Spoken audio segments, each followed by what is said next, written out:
Welcome back to Screen Preach, and I am not Ben Morganti.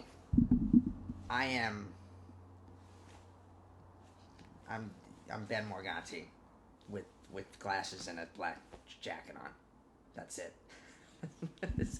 But one of the movies we'll be talking about today is why my guest this week is it had to be the man himself. The one. The only. Yeah. Are you ready? Are you ready? Yeah, I think I am. Do you know Kung Fu? I think I do. All right. Warner Brothers is here and they're listening. And they want you to know. You are not here. You're in the Matrix. Whoa. So, here's the thing. One of the films we'll be talking about clearly is The Matrix Resurrections. It is not our main topic of the week because we have Spider-Man No Way Home to thank for that. Beautiful. Obviously. And I decided we're going to do Hawkeye too, since, as you guys know, if you've been watching, I always did the weekly recaps for Hawkeye, or for Marvel shows, not for Hawkeye, but for the Marvel shows I would do every week. New episode, analyze the episode. I didn't do that for Hawkeye. It was the first one I did not do that for.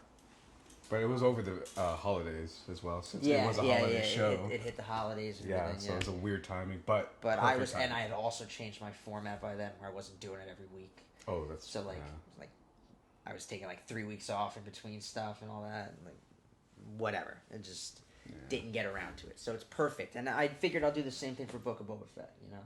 True, and you have a lot of material to work with as well, because during the holidays as well. You got Spider-Man coming out during the time of Hawkeye. Yeah, I know. That was like a beautiful time for Marvel. Perfect, yeah. And Eternals. And the way that they connected small details from Hawkeye and Spider-Man was really cool too. Yeah. Tiny things that we'll get into as we talk about our topics later.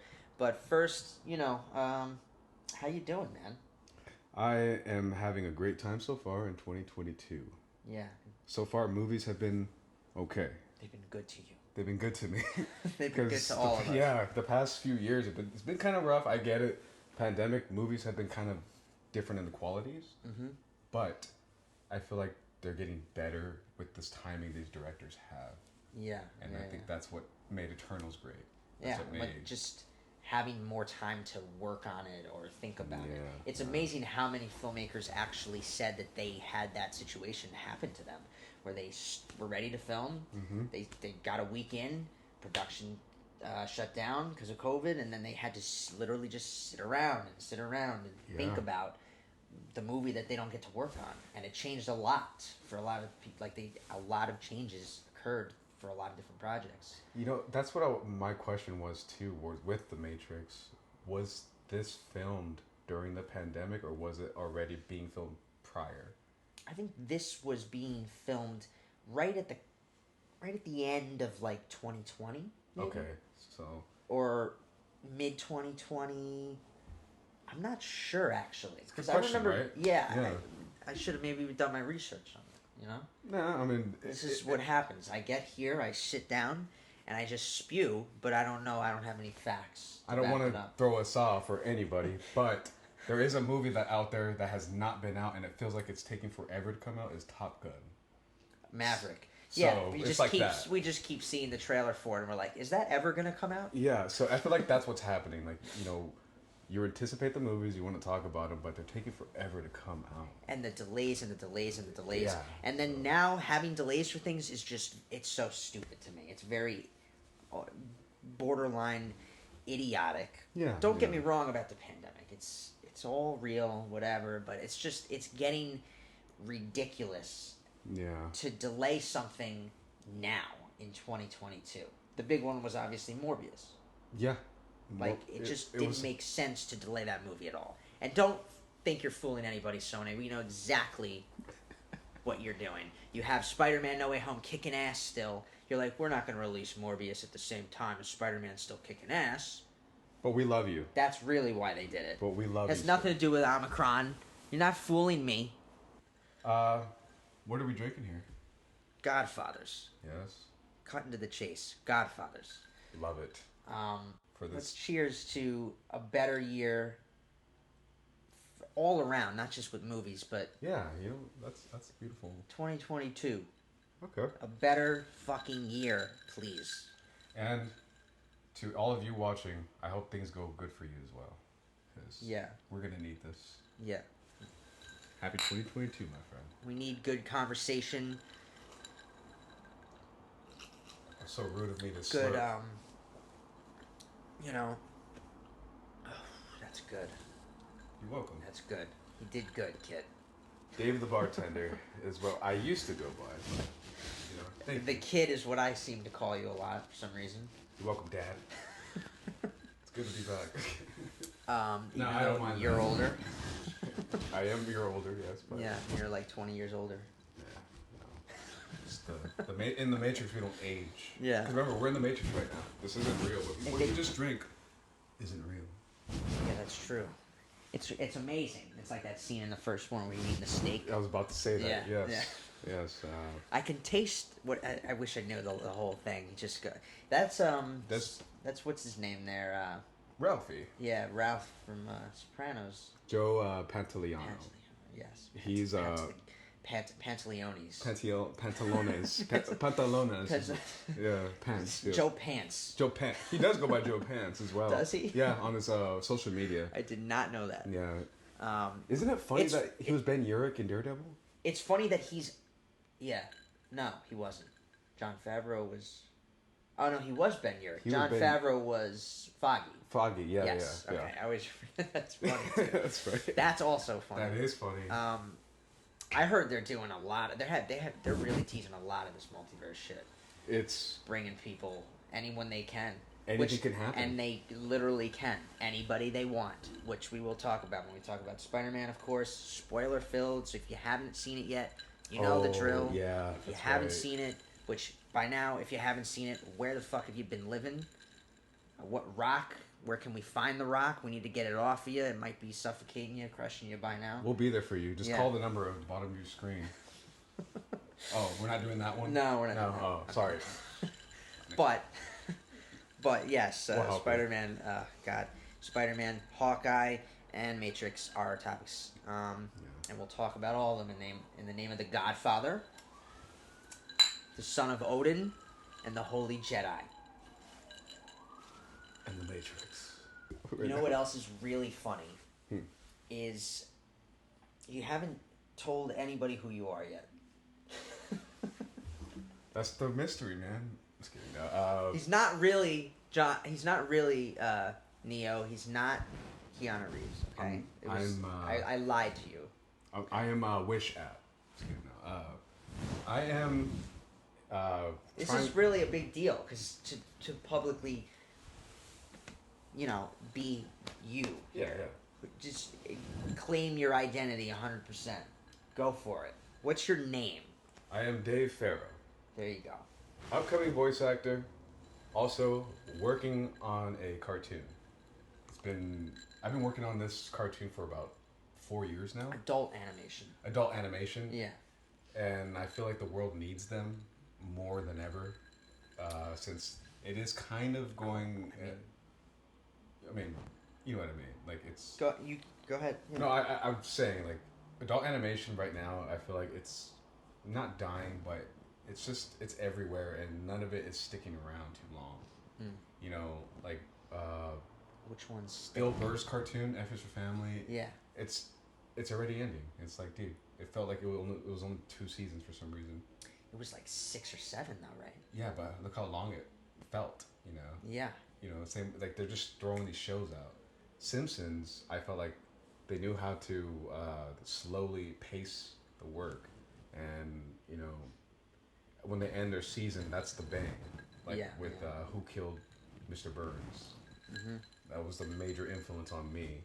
So, yeah. So keep a lookout on that. Voice acting. I would do voice work for anybody. Do intros. Also, I'm a bartender.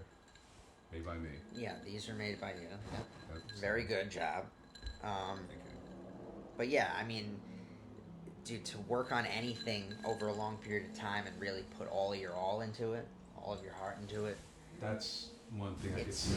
It's very rewarding to just go through the process, even if it has its moments, because it does. You get stuck, you get, kind of beating yourself down about it, whatever, but then you have you go through all those days to live for the day that you have a really good day.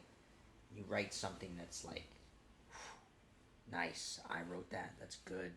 You feel it, Especially with adult animation, you can make fun of whatever happened. Yeah. And that's why I do it. So much commentary on, what's going on. So we're both new to LA technically, and yeah, I'm pretty sure since you moved here, you've come up with ideas just by experiencing people and 100%. Observing. 100%. Yeah, and I'm out there. Oh yeah, I'm out in these streets for sure. Yeah. And but even you, when I first saw you as a person and your Screen Preach channel, I was just thinking, wow, this guy's a character. Yeah. I can put you on a cartoon if I wanted to. I try to be. You know what I mean? So.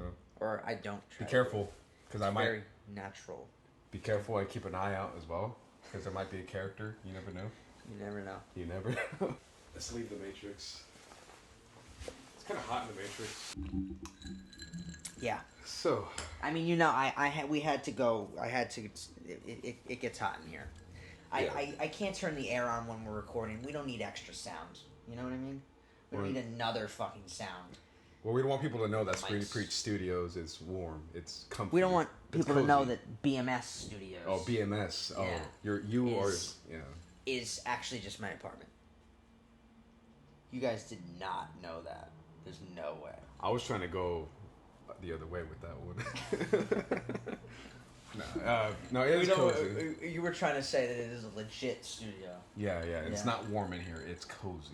In case we have guests. Yeah. Or you have another, It's comfy. It is very comfy, though. We'll talk about our topics in a minute, but as we always do here, we'll just talk about some of the news, and it has been weeks and weeks and weeks. So I'm not going to go through everything that I saved, because it's just too much, and it's just too out of date. But just a lot of the more recent stuff, I'll bring that up, and we can just give our kind of opinion on how we feel about it, because there are some interesting things that even are just coming to my mind right now, like the fact that the CW, I mean, for years the CW has been home to the Arrowverse, right? Yes, the DC shows, the Arrowverse, and still going. Still going, right? It's been what, Arrow, 6 years? The Flash, and then God knows how many other fucking spin-offs now have come out. The last one I think I even watched was Legends of Tomorrow. I thought that was the last thing from them. Literally like a bunch now. Supergirl, I did not watch. I didn't jump. Batwoman, I did not watch. Black Lightning, I did not watch. A bunch of them. So many. And they keep doing this crossover thing with them all the time, too. But what's crazy is I just saw the other day that the CW is being put up for sale. Really? The CW will no longer exist. So whoever buys CW, they can easily just erase all these shows. They can do whatever they want. There will be no more Arrowverse. There will be no more nothing. Apparently, too, the CW has not been profitable once since its inception back in, like, fucking 20, however many years ago. I remember when it was UPN and it became CW. Right. And that's when Simpsons fan here. It actually, wasn't it like Pix 11 in between those two? It was something else, but I remember it was UPN and it jumped to CW out of nowhere. Yeah. And yeah, it got confusing. Wild. But they're selling their license. They're selling it and dissolving, like, I think what happens is, because the Arrowverse is DC, that's a branch of Warner Brothers. It would have to revert to Warner Brothers, would it not? I would hope so. Those shows would have to eventually, if you wanted to stream them, they wouldn't even be on Netflix anymore. They'd probably be on HBO Max at some point. Instead. I would hope so. Yeah. Because CW shows, it was kind of hard to... Smallville was great. Smallville was like their one super hit. Of course. I mean, Arrow was a hit. I don't mean to sound old saying that, but it was a great story arc, and everything they did with it, it was just... Yeah. It was like they were introducing something new, but then, like you said, with this whole new Arrowverse, I felt like I got thrown off.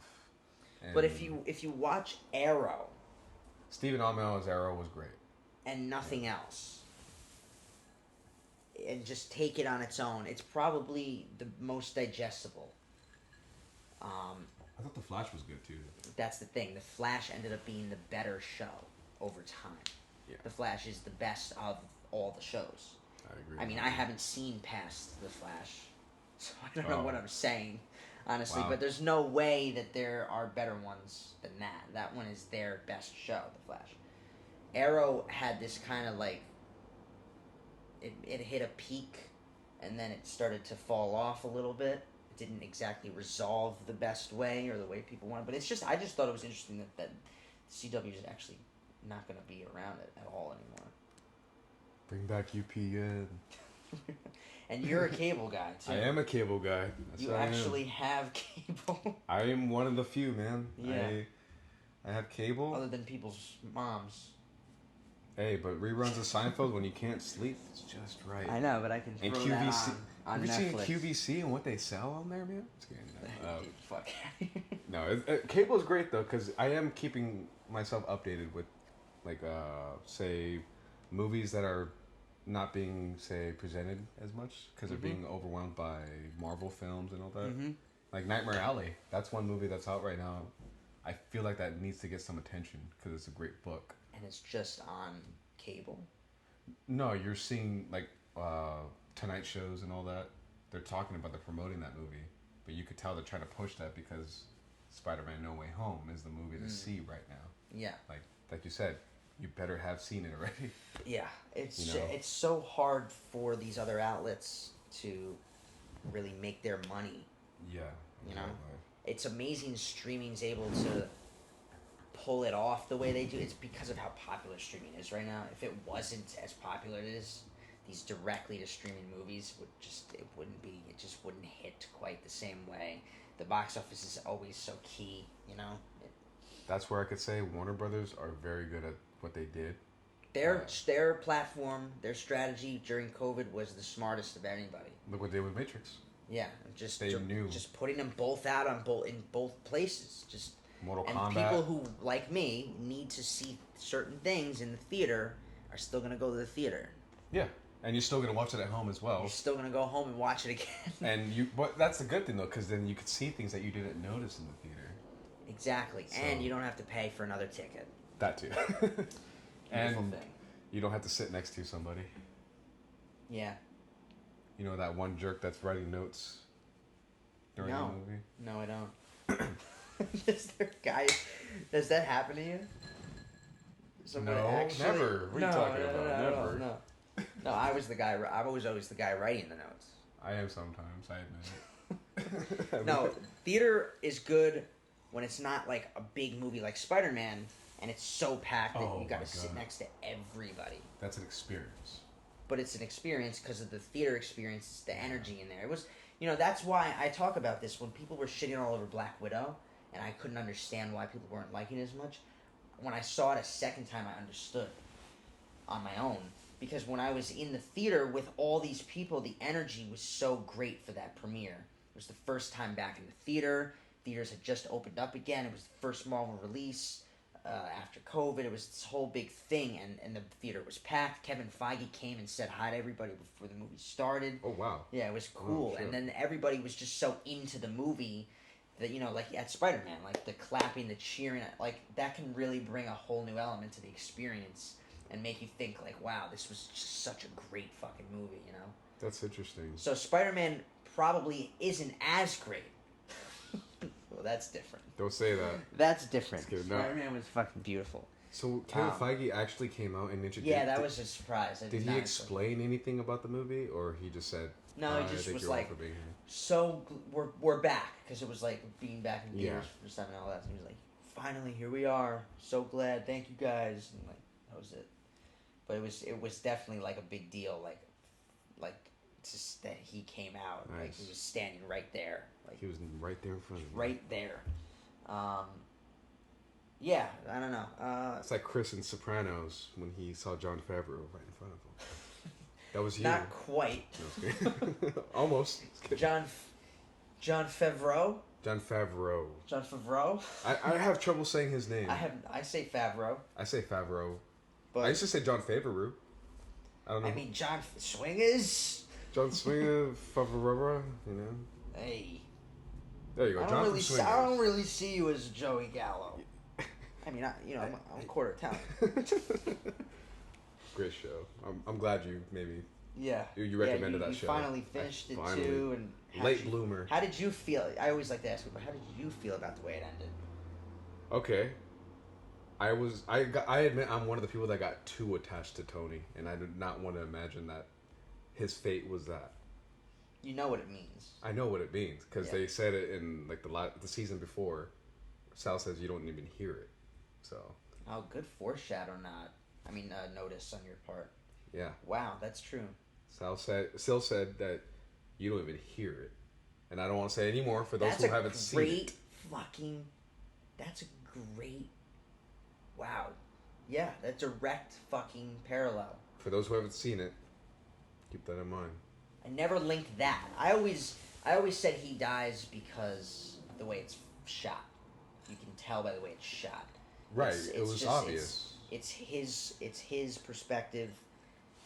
It's every time it cuts to the door, it's from his point of view.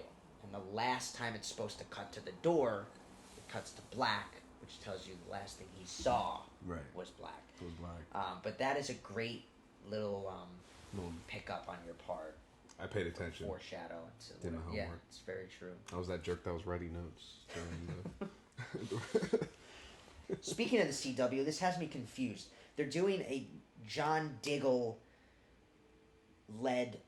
series called Justice U. Another series on the CW connected to the Arrowverse. Did John Diggle even have powers? He ended up becoming a bigger role on Team Arrow, and all that. Oh, because I know him as human, in the comics. Yeah. So I they made him a really big time hero in these shows, and he's apparently going to lead his own show, but it confuses me with what's going on with CW. So it's probably their Agents of Shield, maybe. You know. But more, I don't know. I'm just confused with how they're going to make a new show when they're also selling the CW. You know? That's going to be sad, yeah, because how are they going to? I don't know. Whoever buys them might not even pick it up. Exactly. Yeah. It's just weird. Doing a Justified sequel series. Yeah, no. You didn't watch it? Justified? No. You never saw it? No. That's a good one. With Timothy Olyphant? Yeah. Yeah, I'm a fan of Timothy Olyphant, but I haven't seen the show yet. Yeah, Timothy Elephant. Timothy Olyphant. Elephant. But he's returning for it and everything, so that's cool. The Last of Us series. Okay. HBO. Based on the video game itself. Excited? Did you play it? I haven't played it, but I've seen the ending because of spoilers and Let's Players and all that. I never could play it because I never had a PlayStation. I have a PlayStation. And you just neglected to play it. I neglected it. But it's like a sin, isn't it? To committed gamers, but for me... Yeah, how do you call yourself? I'm not a gay... Hey, I didn't say, hey, subscribe to my Twitch, watch my streams. I play... You got a Twitch? No. No. That's what I'm saying. I'm not a gamer. I don't label myself as one because of that. But you do... You've gamed. You game. I'm a... what do you call it? I'm a tournament gamer. I like Mortal Kombat. But you get online, right? Mortal Kombat, Street Fighter. Yeah. Okay, cool. Under Dave the Bartender as well. Of course. Those who want to fight me. Dave's not there? No, Dave's not here, man. Dave's not here. Yeah. Cheech and Chong reference. Oh, but rest in peace to Bob Saget. There you go. Right? America's Funniest Home Videos. Out of nowhere. Okay, Out of nowhere. I heard the other day that he was one of the only people to have two shows at 1 and 2 at the same time. He had Full House and America's Funniest Home Videos at 1 and 2 in the ratings at the same time. It's wild. And the thing with Bob Saget, he became not only a big celebrity, but he also became a cult following in his own way because he had his own jokes, and he would come out in these movies that weren't even released in theaters, or even movies that you don't hear about, but they were. They was Half Baked. with Dave Chappelle. Mm-hmm. His little cameo in there. Oh yeah, I saw a clip the other day. Someone posted it. Yeah, they asked him, well, Dave Chappelle's in rehab for marijuana, and Bob Saget's the coke addict. Like, you're here for marijuana? Like, what the fuck? I suck dick for coke. Bob Saget had, he's just so, like, he just had intelligent jokes, just very quick, one line, just out of nowhere, just the spontaneity of him. Like, yeah, he knew what to say, when to say, and also, he also knew what not to say and get away with it. Yeah. And people don't think of him as a stand-up. No, they're used to him as, what's his name in Full House? Yeah, which is so clean compared to, like, what he actually does as a stand-up. Well, every episode ends with him with his knowledge, right? Yeah. Or something, like a lecture. So that's not Bob Saget. No. Even though we didn't know him, I could say that is a very big loss for our generation. It was just such a very out of nowhere, left field kind of thing to hear this past week. Somewhere up there is a movie or a stand-up tour going on with Norm Macdonald and Bob Saget. Yeah. And that is the most controversial, most canceled show that will ever be, and we'll never see. It'll never be canceled in heaven. That's a good. Ever. I like that. And we'll never see it because it's so controversial. It will not last. Well, I'll never see it because I'll be in hell. But see you there, bud. See you when I get there. Save a seat for me. Great character from Hawkeye was Echo, and she's getting her own series. The sign language?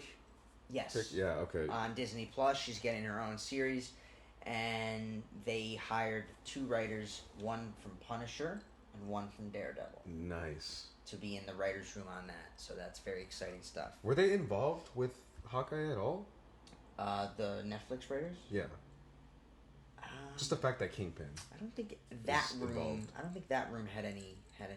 No. But they were thinking of them as they were writing it. Possibly. Yeah, I mean they brought back literally a character, huge character from those series. So you would think they'd want somebody involved from that show, but they didn't. They brought back the Tracksuit Mafia and Kingpin themselves. Well, they never had the Tracksuit Mafia in the Netflix shows. I thought they were like nodding to them. In the Netflix show? Yeah, wasn't there like nods to them or something? I don't know. Were there nods to them? I think so. This is their Marvel debut on screen. Oh, sure. Okay. So then. But to have them, it was huge. Them, Kingpin, it was huge. Yeah. It was. And he was so. He knew how to play his character. That's his character, Vincent D'Onofrio. He always embodied that character. He continues to do so. It was his decision to wear the OG the Hawaiian shirt. Yeah. He evolved the Tommy character. Bahama. Michael Keaton is to play Batman again after playing Batman in The Flash. He's playing Batman again in Batgirl, starring Leslie Grace. So the Flash movie that's coming out, that is the final Ben Affleck Batman we're gonna get. Seems like it is. I mean, that was the big thing that came out recently in the news, was the Flash movie is going to put an end to anything Zack Snyder has ever made, which is like the complete opposite of what they should be doing. If anything, they should hire him to keep making. It's like the same. It's Chris Nolan all over again. Honestly, in a lot of ways, it's not fair either. It's like Zack Snyder's the guy who should steal. Is it spearhead the whole fucking thing, and you want to stop making his narrative. You want to start fresh again.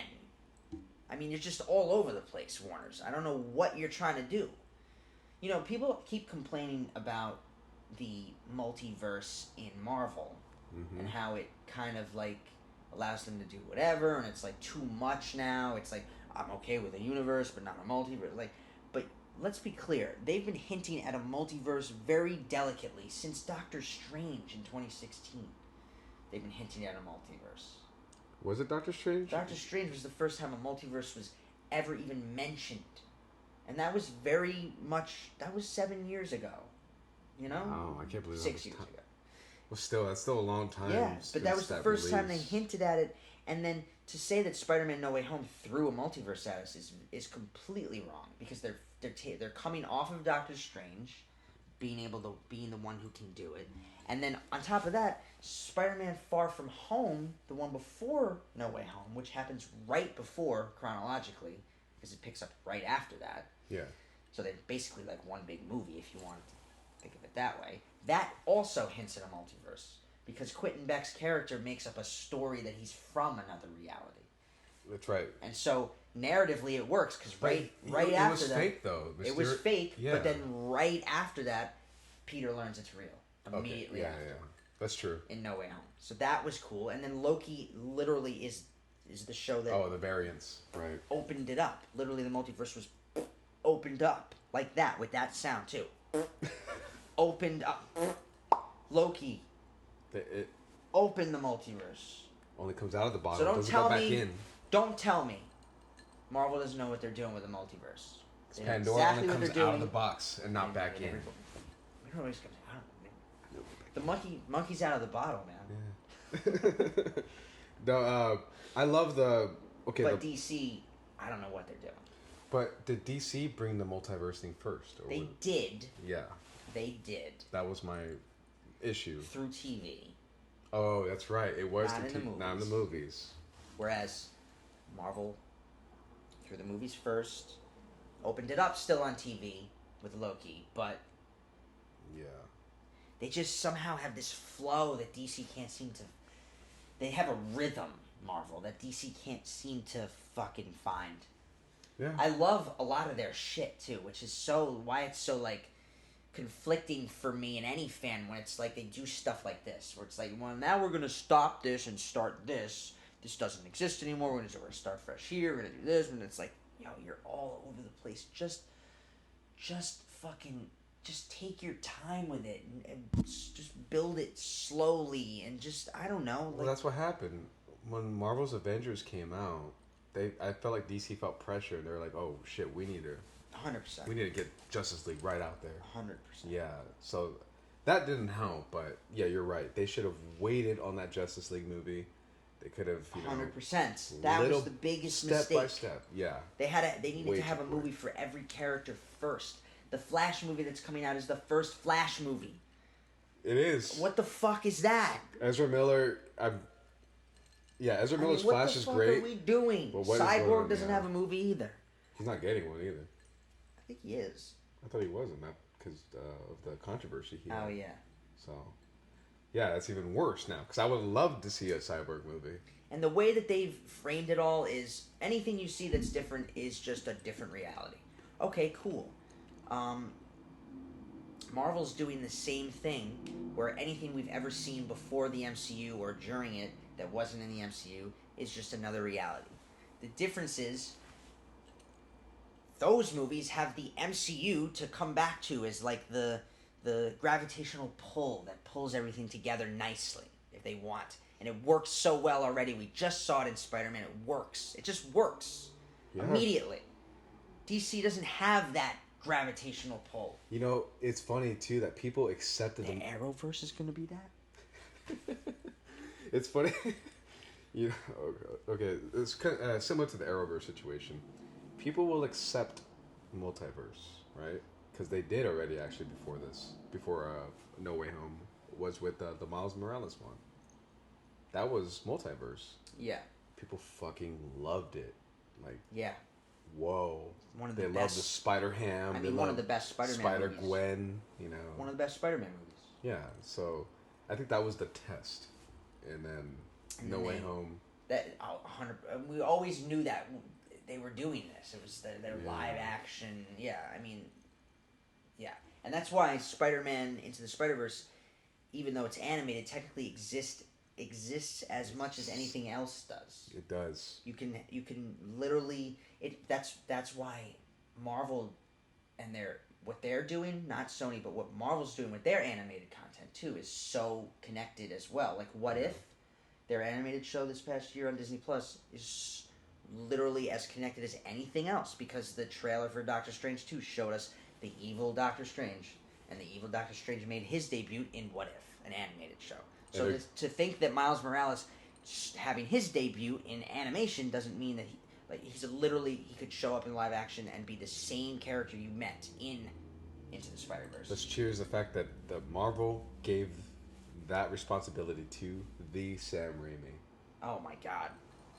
Oh my god. Here's to you, Sam. The way Spider-Man and Doctor Strange now connect so much too is so. It's just the energy of the two. It has to be. Yeah. It's meant to be. Yeah. Yeah. There's been so many rumors about like the old Fantastic Four potentially showing up. Obviously Ben Affleck's Daredevil potentially showing up. Anybody you want could show up. True. I mean, they don't even need to bring all the X-Men. They can mix the team. Well, they're always going to recast and have their main timeline. I think the way they think of it is the MCU. Their MCU is 616, basically. Oh yeah. Anything else is any of the other ones. Earth 616, and then there's the Ultimate one universe. Literally. That's how we started with the movies. Was the Ultimates, right? That was the influence for the first movies of the MCU. Yes. Ultimate Marvel. Yes. Yeah. 100%. The Avengers we get, that team. Isn't it kind of weird that we kind of started like in reverse? In reverse. Yeah. That's actually a good point. Yeah. That's very interesting. So the Ultimates now in our we're done. But on the screen is our 616. Mm-hmm. Yeah. Yeah, you're right. So because we got 616 Thor, Chris Hemsworth is flat out 616. They have no fucking idea what we're talking about. That's okay.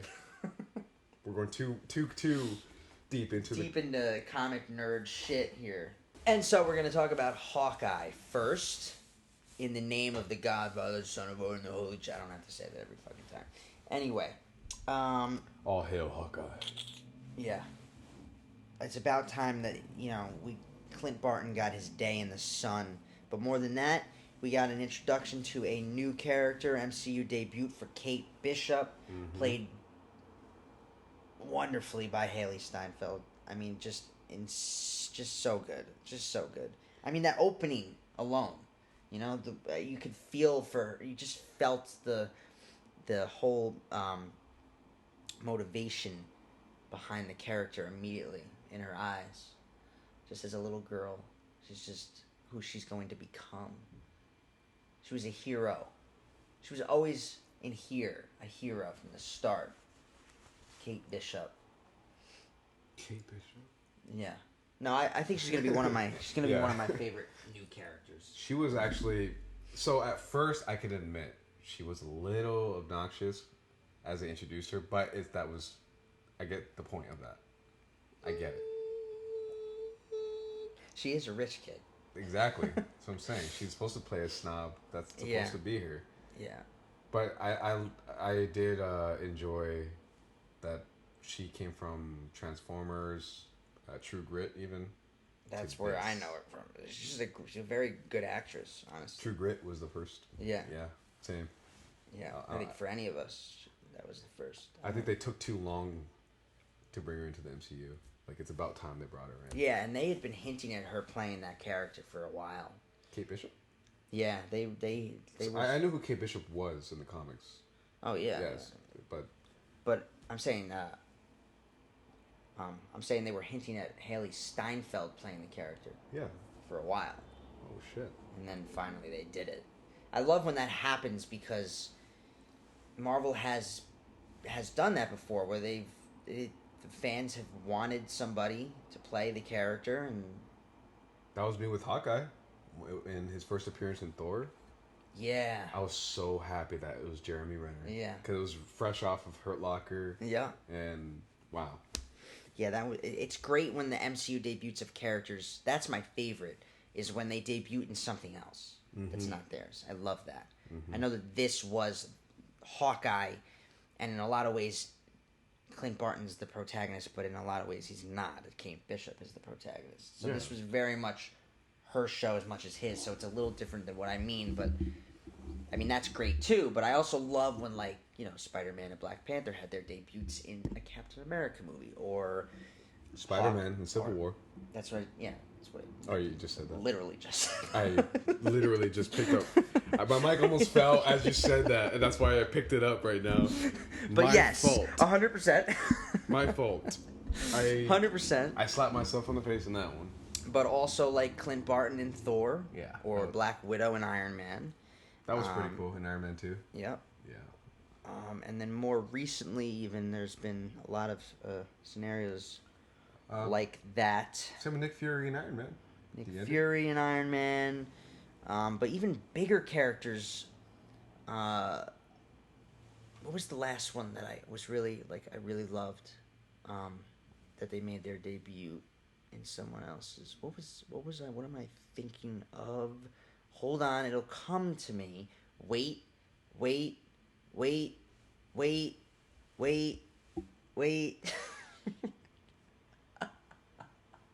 think you got it. Nope, I lost it. Anyway, let's just keep going. Hawkeye. So, episode 1, episode 2, 3, 4, 5, and 6. You know what I liked about this show is that it came out right in time for the last episode to actually come out on Christmas, or right near it, the 2 days before it. It was perfect because you're spending this week with Clint Barton, which is 6 weeks for us, but it's a week for Clint Barton where he's trying to get home for the holidays. It has that very holiday festive feel. It's that whole trying to get home to the family, home for the holidays, home for the or a trains, planes and automobiles kind of trying to get home, for the holidays. I thing. didn't realize that is I mean, Due Date's not a holiday film, but that whole trying to get home for the holidays theme that just immediately puts it right up there with good, really good holiday festive, story. It was so perfect that it was. If John Candy was still alive, he would have. Should have had a cameo in there. Yeah. He would have been perfect for it. Yeah. Hocus Pocus. He should have been he should have been a Kingpin variant. The white suit and all, or he would be the black suited. He'd be but even though he wears a black suit, he'd be the kind Kingpin. Yeah. He'd be the kind pin. Yeah, the kind pin.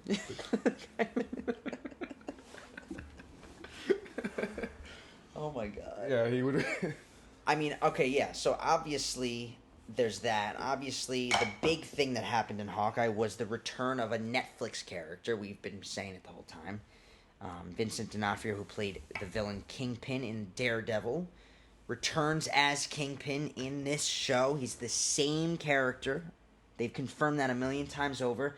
The Kingpin we see in this, the Matt Murdock we see in Spider-Man. Spoiler, that is another one.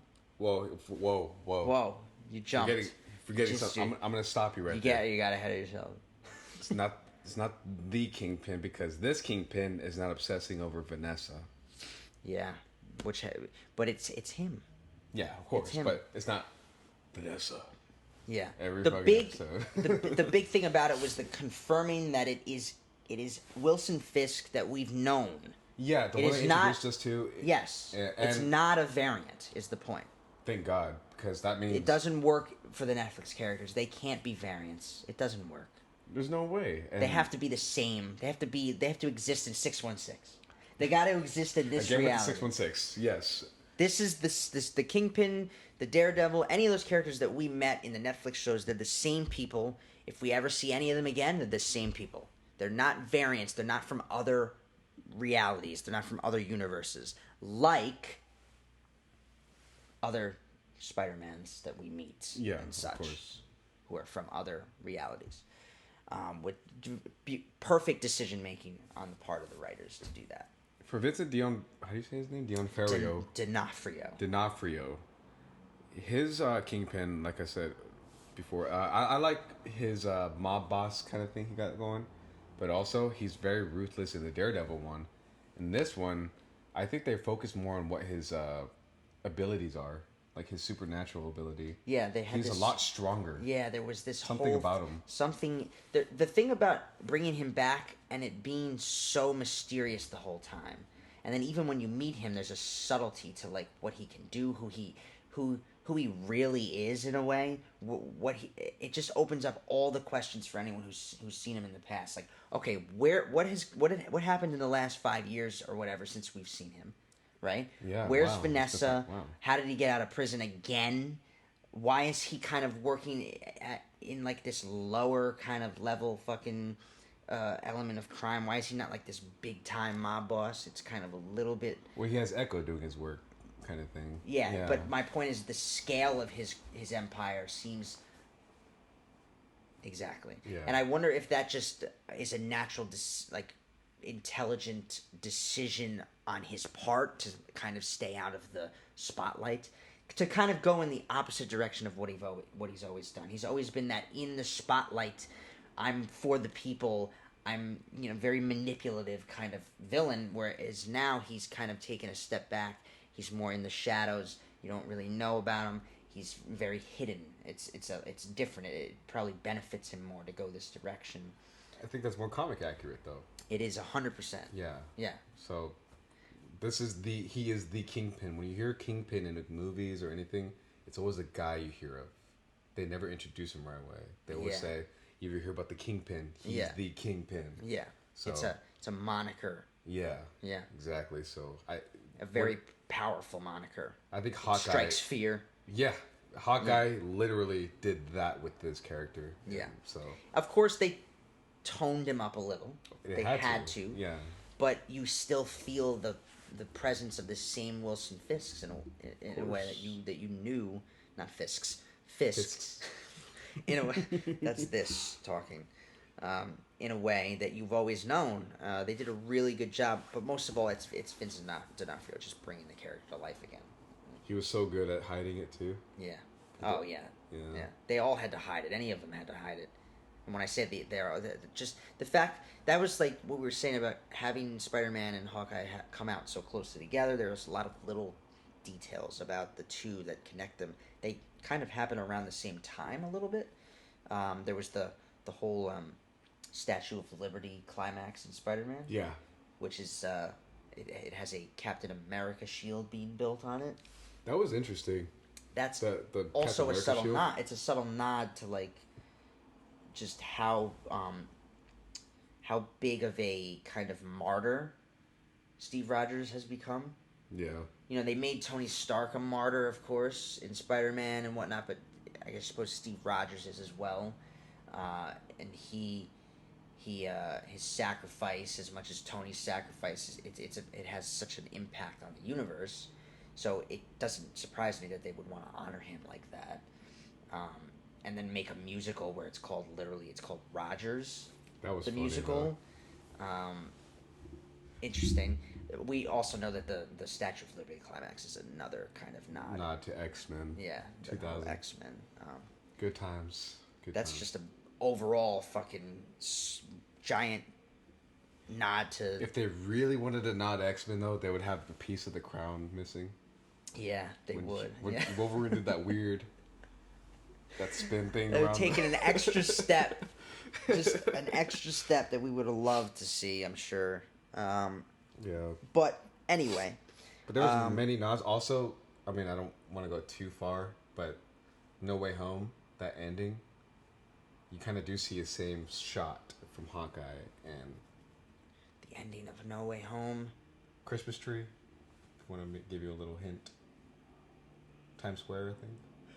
Oh yeah, that's right. Yeah, when he's swinging at the end. Oh yeah, it is it, right around the same time. It would have been really cool if they connected that somehow. They were both dealing with shit at the same exact time. Yeah. Interesting. Both in New York.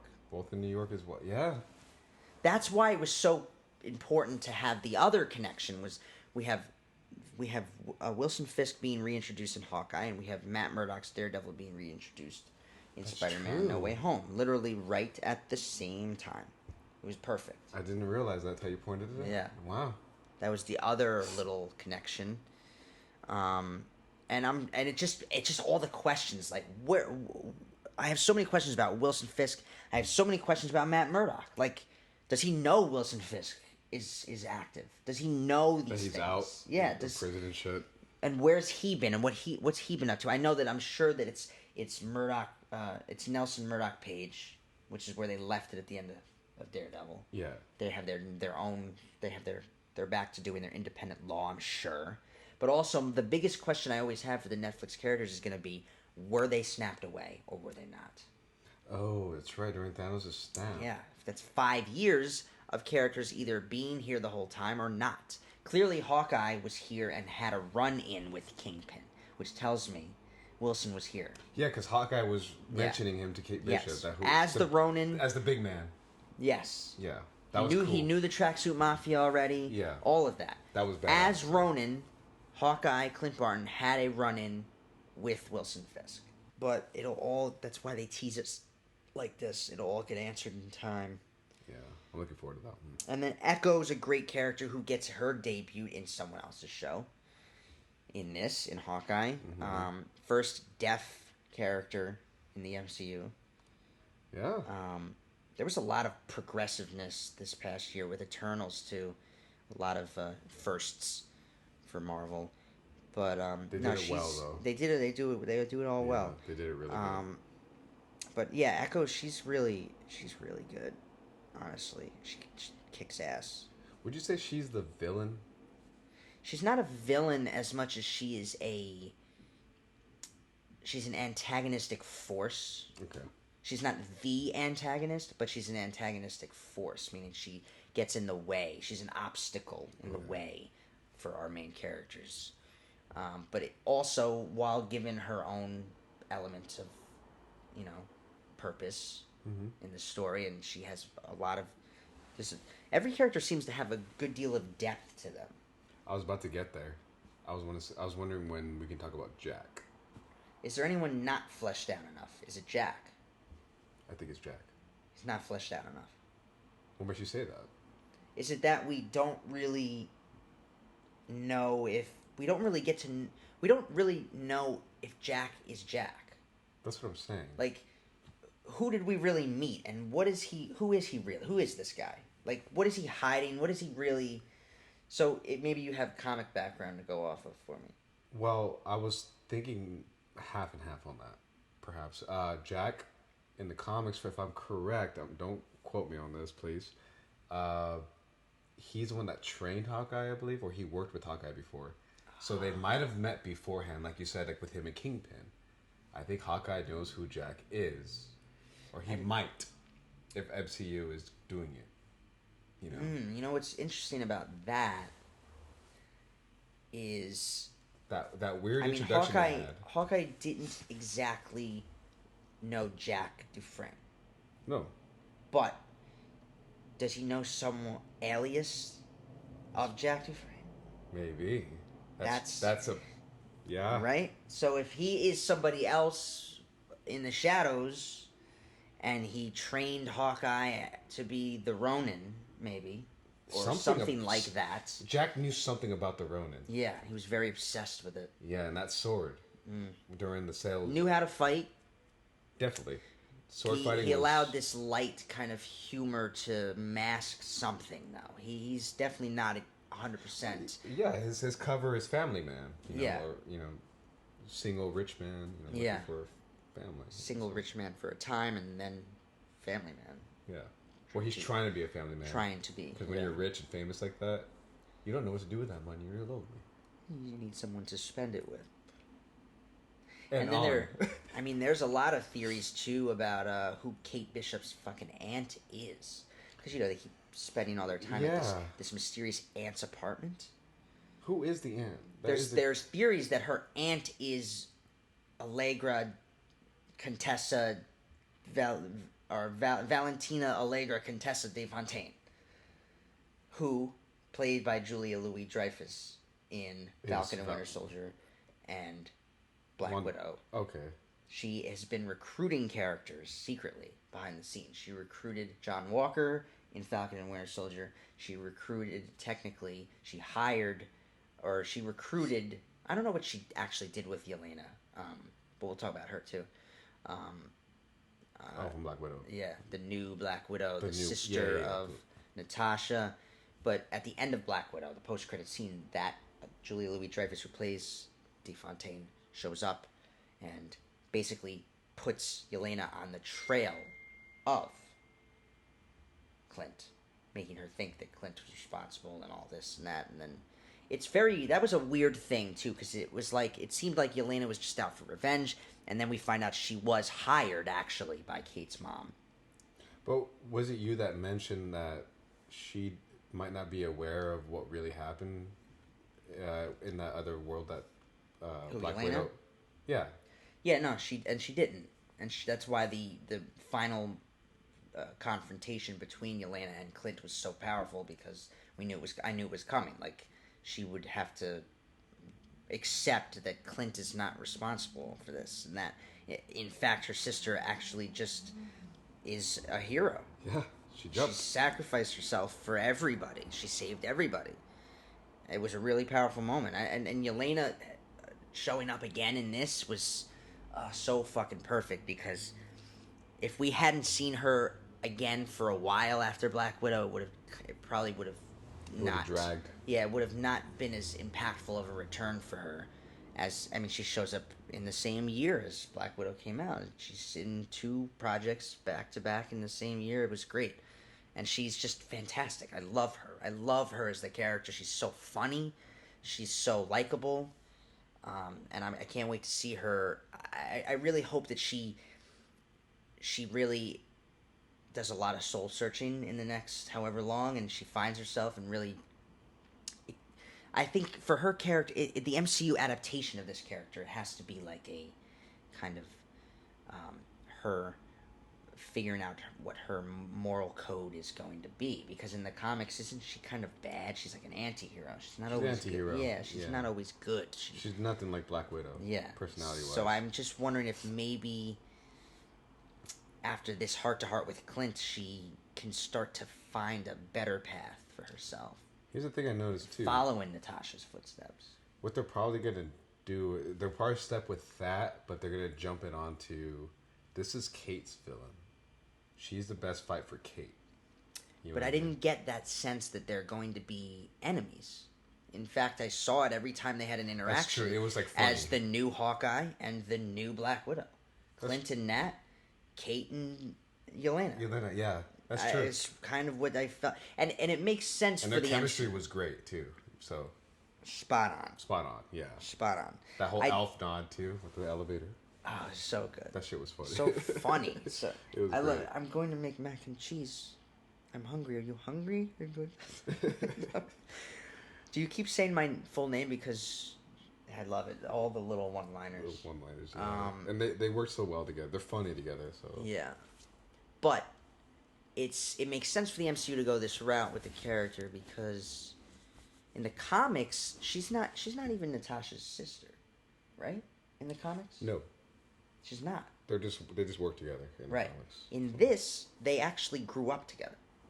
So there's a much deeper personal element to this whole thing for Yelena. I don't see her going down some dark path unless there is an actual, event or action or some kind of thing that happens to her. Well, that's the thing, though. Before you go further on it, Black Widow was... That whole movie changed a lot. Like, not just like 50% or 70%. Like, I'd say more than 80% of Black Widow. Yeah. Even with Taskmaster. Mm-hmm. Her Taskmaster being the villain of Black Widow didn't make sense, but they made it make sense. It didn't work, though. Obviously, but yeah. It ended up not paying. To fans, it didn't work. It didn't 100% work, though. Do you think that Taskmaster... I had a friend point out to me that the best way to make that work better was the reveal that Dreykov was alive at all should have kind of happened later in the film. Yeah. They bring it up very early on in the film. And I thought it was a great point that he made. My friend Ray Hernandez, by the way. I'm not going to not give you credit. That movie would have worked better with that kind of twist. To be like, because we've always heard Dreykov's daughter, or, the hospital fire, all these things from Natasha's past, and how Dreykov is dead. I killed Dreykov. And then to learn so quickly that, oh, wait a minute, Dreykov's alive? You know what I mean? It should have been like the twist at the end. Not the Taskmaster twist. The twist should have been that Dreykov is alive. But they Taskmaster is kind and of Taskmaster was kind of just a plot device. Well, it's because very plot devicey. Back again in the comics. I'm sorry to compare it, but Taskmaster in the comics is fucking crazy. Awesome. Yeah. And his powers are mixed from other heroes. Yeah, he mimics. Yeah, so this was very was very limited in this one. So but what is interesting about probably the best decision they made with the character was allowing her to stay alive. Yeah. Because they can expand on the character. I hope they do. And utilize her more effectively. They will. I think making him a her, too, is... That was a smart move, yeah. Yeah, it's cool. It works. Yeah. I think you're always going to... Marvel's always going to adapt, so it's never going to be exact.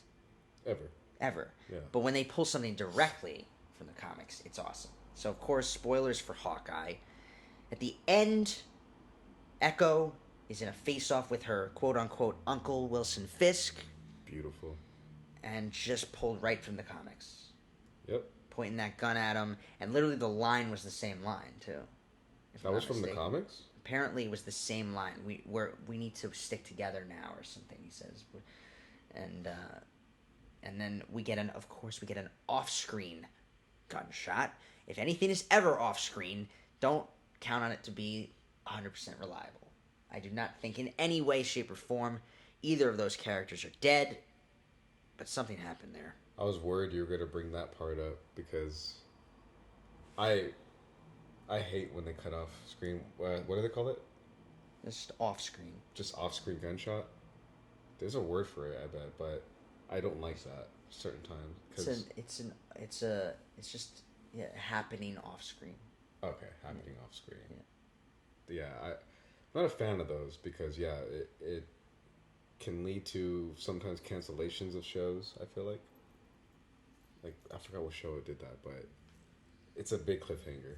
It's a huge cliffhanger. I'm not a fan of those sometimes. I only like it.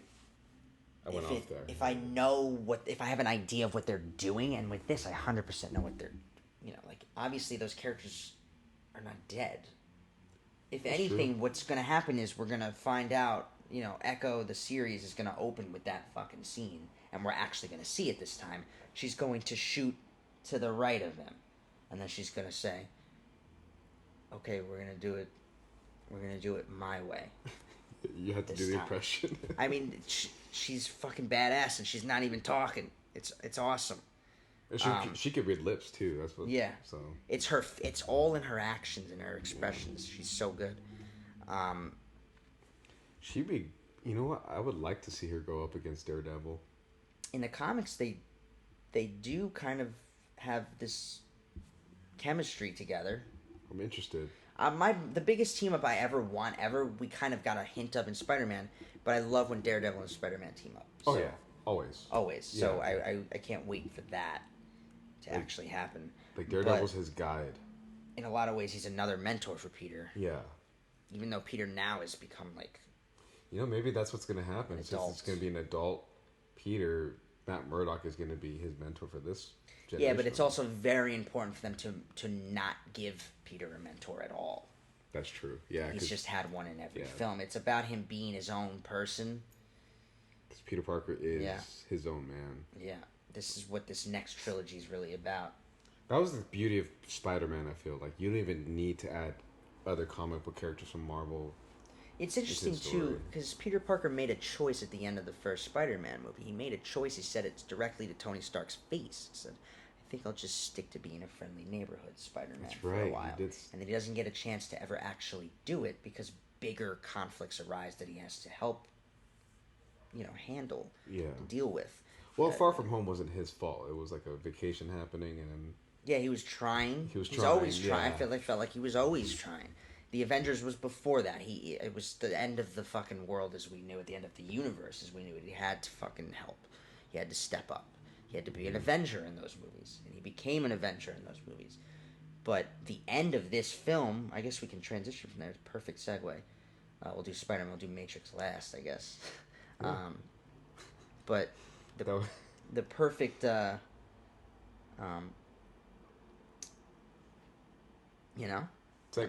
I lost it though. We went from Hawkeye. The end of No Way Home, obviously sets him up to be the friendly neighborhood Spider-Man that he was trying to be for 3 films. Yep, a self-made costume. You know, literally went full-blown comic accurate self-made costume. Crap apartment. Lives on his own in a crappy apartment. Yeah. He's his own. He's all on his own. The only difference is no Aunt May. No Aunt May is the only difference. Spoiler as well. Big spoiler: Aunt May's death. Very, very emotional. I cried. I was there. I saw you. But it had so much impact to have that death. It was so key for the next evolution of his entire character, to be his own person, to be an adult, to fight the fight on his own. He needed some kind of big moment to kind of change the stakes for him in a lot of ways. Yeah, and the death of Aunt May, I hate to say it like that, but it really brought the chance to show the ruthlessness of Green Goblin more than it was shown in the Sam Raimi one. 100%. That was a big debate here, was, okay, don't overload it with villains again. We've seen what that does. Yeah. But the difference was the way that they utilized the villains. It made Green Goblin scary. But also just by telling us right off the bat, this is what is going to happen in this movie. This is the premise of it. There's other characters from other realities, and that's how they exist. That's how they're able to be here at all. And then the way that they expanded on every villain. They just allowed every villain's arc to kind of continue from where we last saw them, in a way. Literally. Yeah. And so, of course, we get an even more ruthless Norman Osborn. It was still battling with, like, the same demons, and those demons are fucking pissed. And he still has Harry in his heart, as he mentions him. Mm-hmm. It's all there. And the Goblin was so bursting, just begging to fucking burst out and just wreak havoc, and he did, and it was fucking terrifying. It was brutal. And I love the little parallels, a million different little parallels in this movie, but like we were talking about it, how brutal his fight scene was with Peter. Wow, it is a parallel to the Tobey fight. I never thought I'd see Spider-Man pile drive Green Goblin to the ground like that, and like you said, the ruthlessness of Green Goblin was there, and it was just my thing was that they gave the freedom to Willem Dafoe that he didn't have back then, and I think Willem Dafoe was able to use things that he wasn't able to. Yeah, like recycle, but also finally, like, here it is. This is my chance, and I think I heard that he agreed that he'll do it only if he's able to do everything for the role. Yeah. Including the stunts, where Peter's beating the shit out of him. Yeah. The stunts, he had he was involved in decisions for the costume and its evolution in this. I didn't know that part. Because apparently there were a lot of complaints in the first Spider-Man with Tobey about the look of Green Goblin, his silly mask and all this shit. They allowed him to literally almost give it a comic look. He's a much more comic look in this. The purple scarf. The purple scarf, the robe, the torn robe, the hood even has like this goblin effect to it. And his face. Alone. I mean, Willem Dafoe manages to look like... I had to say it. I had to put that in there. He just had to do it. I had to. I'm sorry. Yeah. I'm sorry, Willem. If we ever meet. Your amazing performances all around. Doc Ock.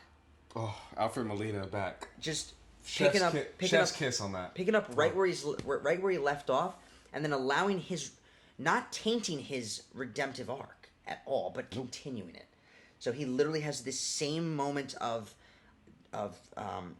kind of catharsis, and then redemption. Yeah. Where he becomes his morals just Dr. Octavius returns, and Doc Ock is buried in this moment where he makes a decision to help. Oh, when he comes back, when he's like, Peter, you've grown so old. He's like, how are you? I'm trying to do better. Yeah, that got me. Warms your heart to know that he actually wasn't a bad guy, and it was the fucking... It was the chip. It was the that chip. little piece of shit plastic flea little... market. But one thing I gotta point out about Doc Ock, I thought it was so clever and badass that whoever made the MCU people had his technology fused with nanotech. Yeah, that was really cool. Fucking brilliant. And so cool. Like, I mean, it just... Wow. He would never have, in a million years, been remotely ready for a universe where Tony Stark exists. Right. It was like, 2002 all the way jumping to 2015. It's like, holy shit. Yeah. You know? Wait, 2004. Sorry. Yeah, 2004. Yeah. But the nanotech fusion, that was my personal favorite. Little nod. The one villain who had the least amount of I suppose Sandman, and Lizard both were put on the wayside a little bit, but they still, it's not like their characters were tainted in any way. They were the same kind of villains we knew and dealing with the same problems, they had the same wants and intentions. Well, if you think about it too, technically the actors' faces weren't there. Like Jamie Foxx, Alfred Molina, and Willem Dafoe were. They gave them more of a CGI front lines. This is what happens when I just am trying to get a word out and I can't get it. Don't hurt yourself, kid. They were in the flesh. They were in the. They were the.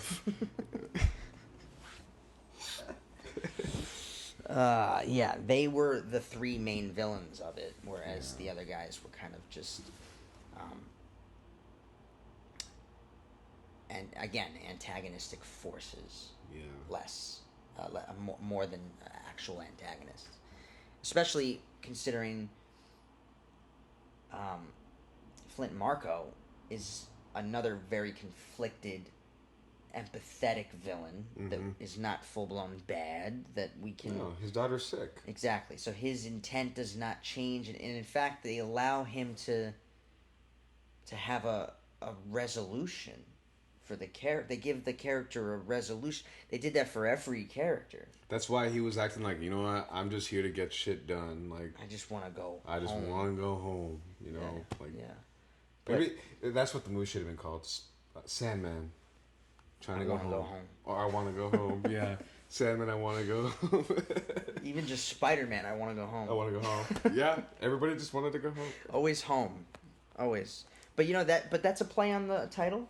No Way Home. All these villains trying to get home, but not just physically home to a location, but mentally and morally home, back to themselves. That's true. So they all get cured. There's a resolution for every character.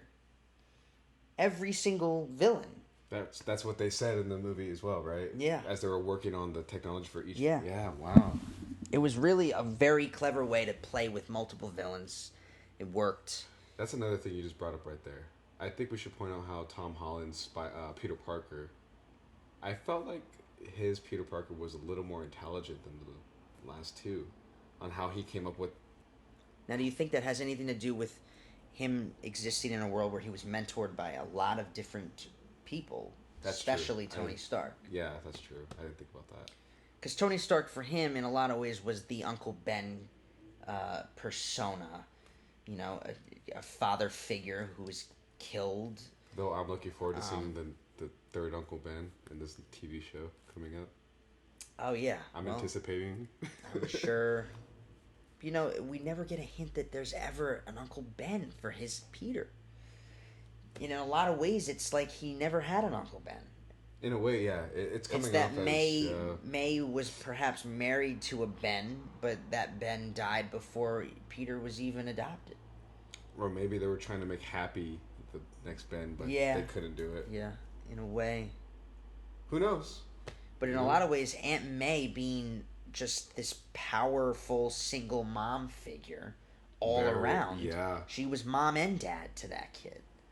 She was Uncle Ben. She was Uncle Ben and Aunt May, and she That's why her death was so impactful. I was about to say that you're right. She is the Uncle Ben of this. And I mean, she says it with great power. Don't say it. Comes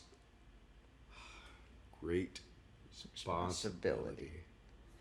That moment we get, of course, the biggest thing about this movie. And if this is the last Screen Preach or BMS Studio video, very sorry, he said it. I said it. So the Spider-Verse has been opened. They're coming. Keep your eye out. Look out for all the variants. They're coming. There's going to be other Bens coming in. Ben Reilly. Oh, yeah. Maybe that's me. Can I play Ben Reilly? You would be a Ben Reilly. And you're from New York. Yeah. You're meant to be a Spider-Man. That's always been the idea. That's the main theme of Spider-Man always, is that anybody can be Spider-Man. I love that. And I love that forever. That's why Spider-Man resonates with everybody. Will always resonate with everybody. It's amazing how we always come back to Batman. We always have this place in our hearts for Batman. But we also have the same, if not more, of a place for Spider-Man. We always come back to Spider-Man being this full-blown embodiment of humanity for us. And there's a Spider-Man for everyone, literally. Yeah, there's a Spider-Man for everyone. It's a much more inspirational kind of message that Spider-Man represents. Well, in a way, this was Stan Lee's, like, adaptation, right? Like, this was him. Spider-Man as a teenager, wasn't that based on Stan Lee as a teenager? Or didn't he kind of, like, base it on himself a little bit? I suppose. I don't know. He says a lot of characters are based on himself, you know. That one, though, was the one. It was the one. That's his baby. That's his baby. That's his baby, yeah. If he were alive to see this movie... Oh, he would... That would have killed him. Sorry. I know it's disrespectful. No, but he would have sat in a theater... He would have said... And he would have been so overwhelmed with joy... You know what he would have said? I'm home.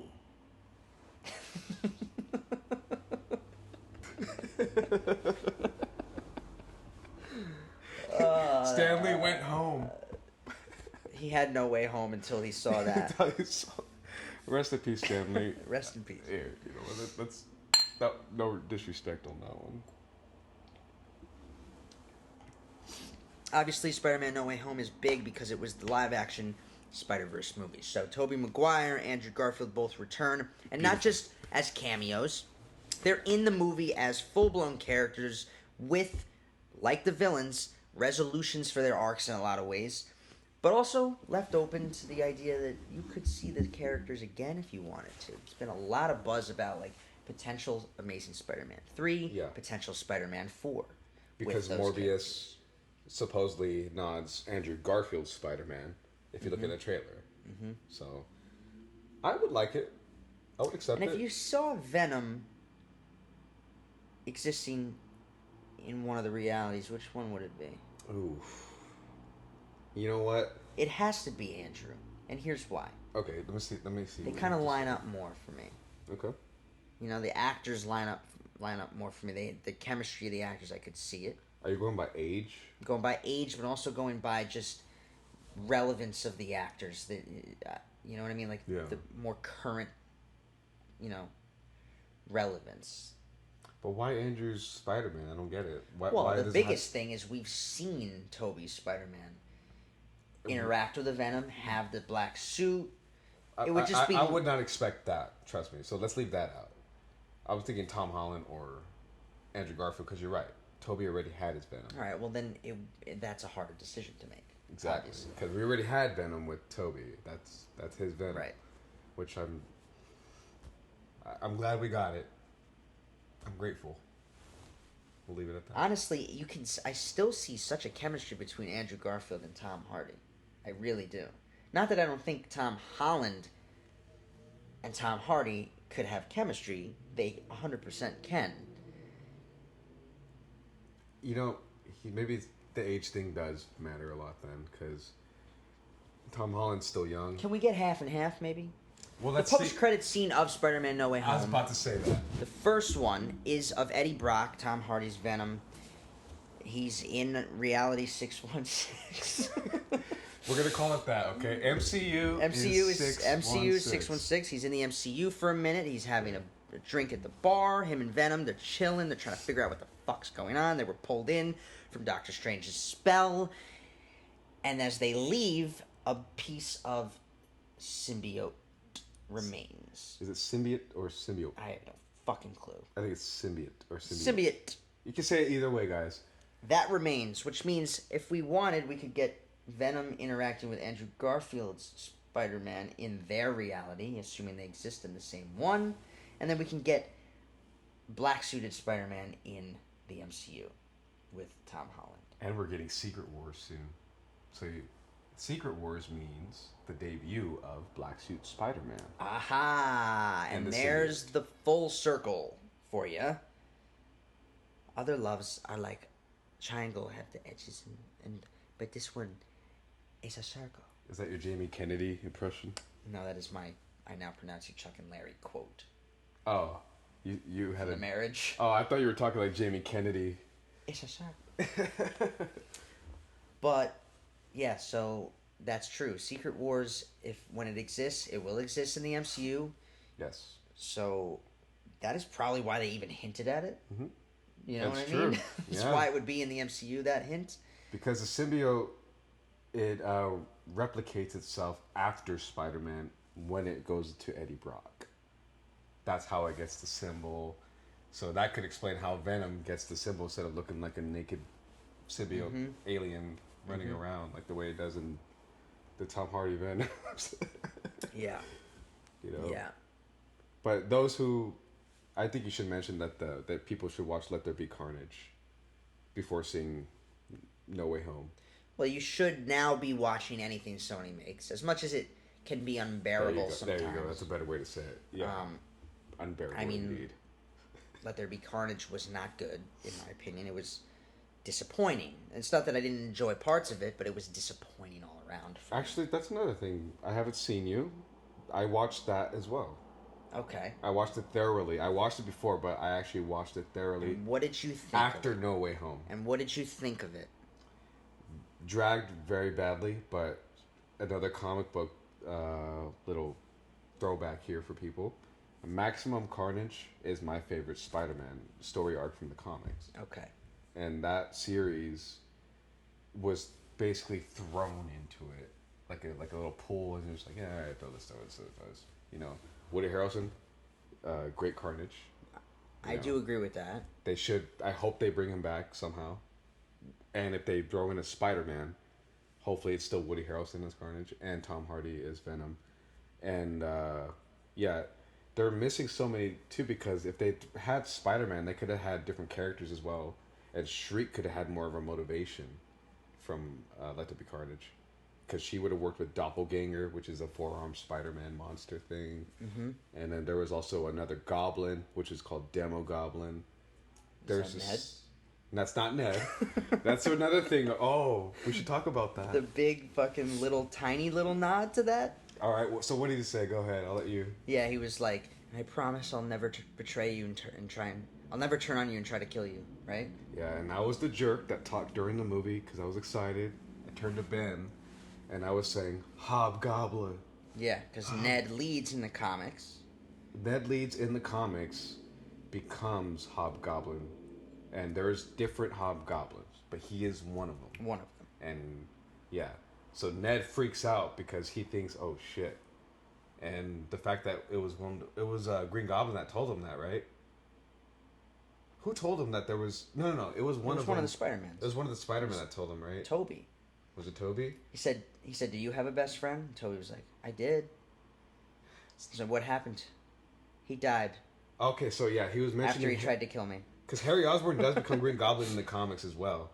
So Harry Osborn does. Yeah, he becomes Green Goblin as well, and then... So that was his... Which we've seen twice. Right, yeah. And it didn't go too well in Amazing Spider-Man 2, unfortunately. Even though that movie's that movie's underrated in a lot of ways. Amazing Spider-Man 2. The Amazing Spider-Man films are underrated. Yeah, definitely. Very underrated. I know people don't like them, but... The first one was amazing. Amazing Spider-Man? It was, though. it was his first. It was the homemade costume thing. It showed him how he made it. Yeah, it was great. Yeah, but And Amazing Spider-Man 2, best Spider-Man costume of all the Spider-Man costumes. and I'm glad they brought that in No Way Home. That was. That was the last suit he was wearing. He wasn't going to go backwards. He could change. Unless they pulled him in from before, which they wouldn't do. You never know. They could do anything. They could do anything. They could do They anything. gave him his moment, though. You know, So we didn't talk about actually having all the Spider-Mans. You know. We're getting there. Well, yeah, we're getting there. We're there. This is it. This is it. All right. So. I mean, just let's be very clear. All three of them are so great because all three of them bring something different to the character. They all play a great Spider-Man.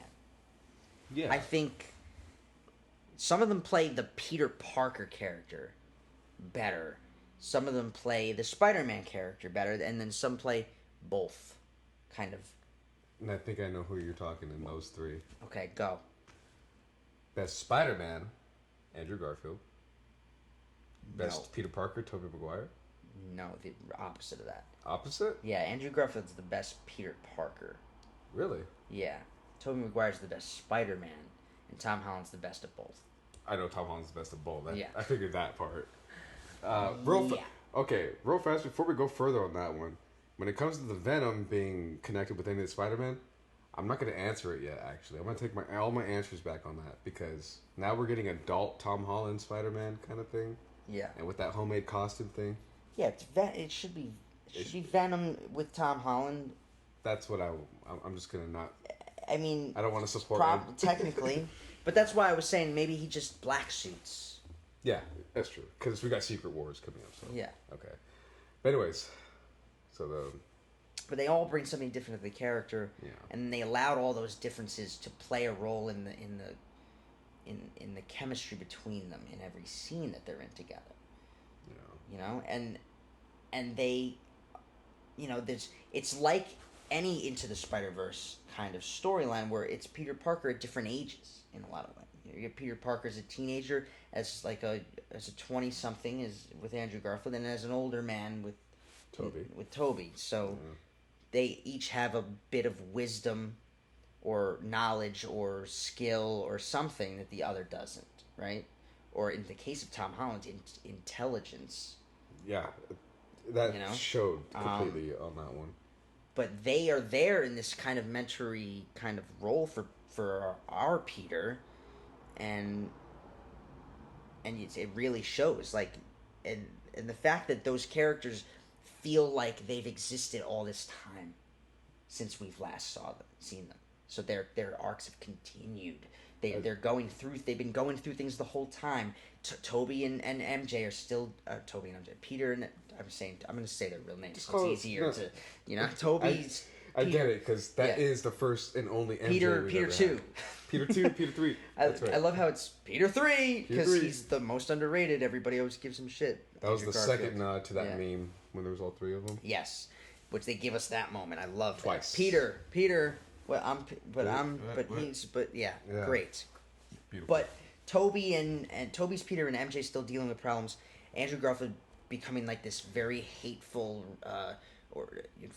kind of angry sort of Peter dealing with grief after Gwen's death. All of these things, and then they give them kind of these moments of resolution in a way. You know, Peter and Norman have a moment that gives that Peter a kind of moment of resolution, or Peter and Doc Ock have a moment that gives a moment of resolution, or then we have Andrew Garfield's Peter literally getting a second chance to save the girl with that same kind of moment where MJ's falling. Peter 1's MJ is falling, and he saves her in the way that he was meant to save his Gwen Stacy and did not.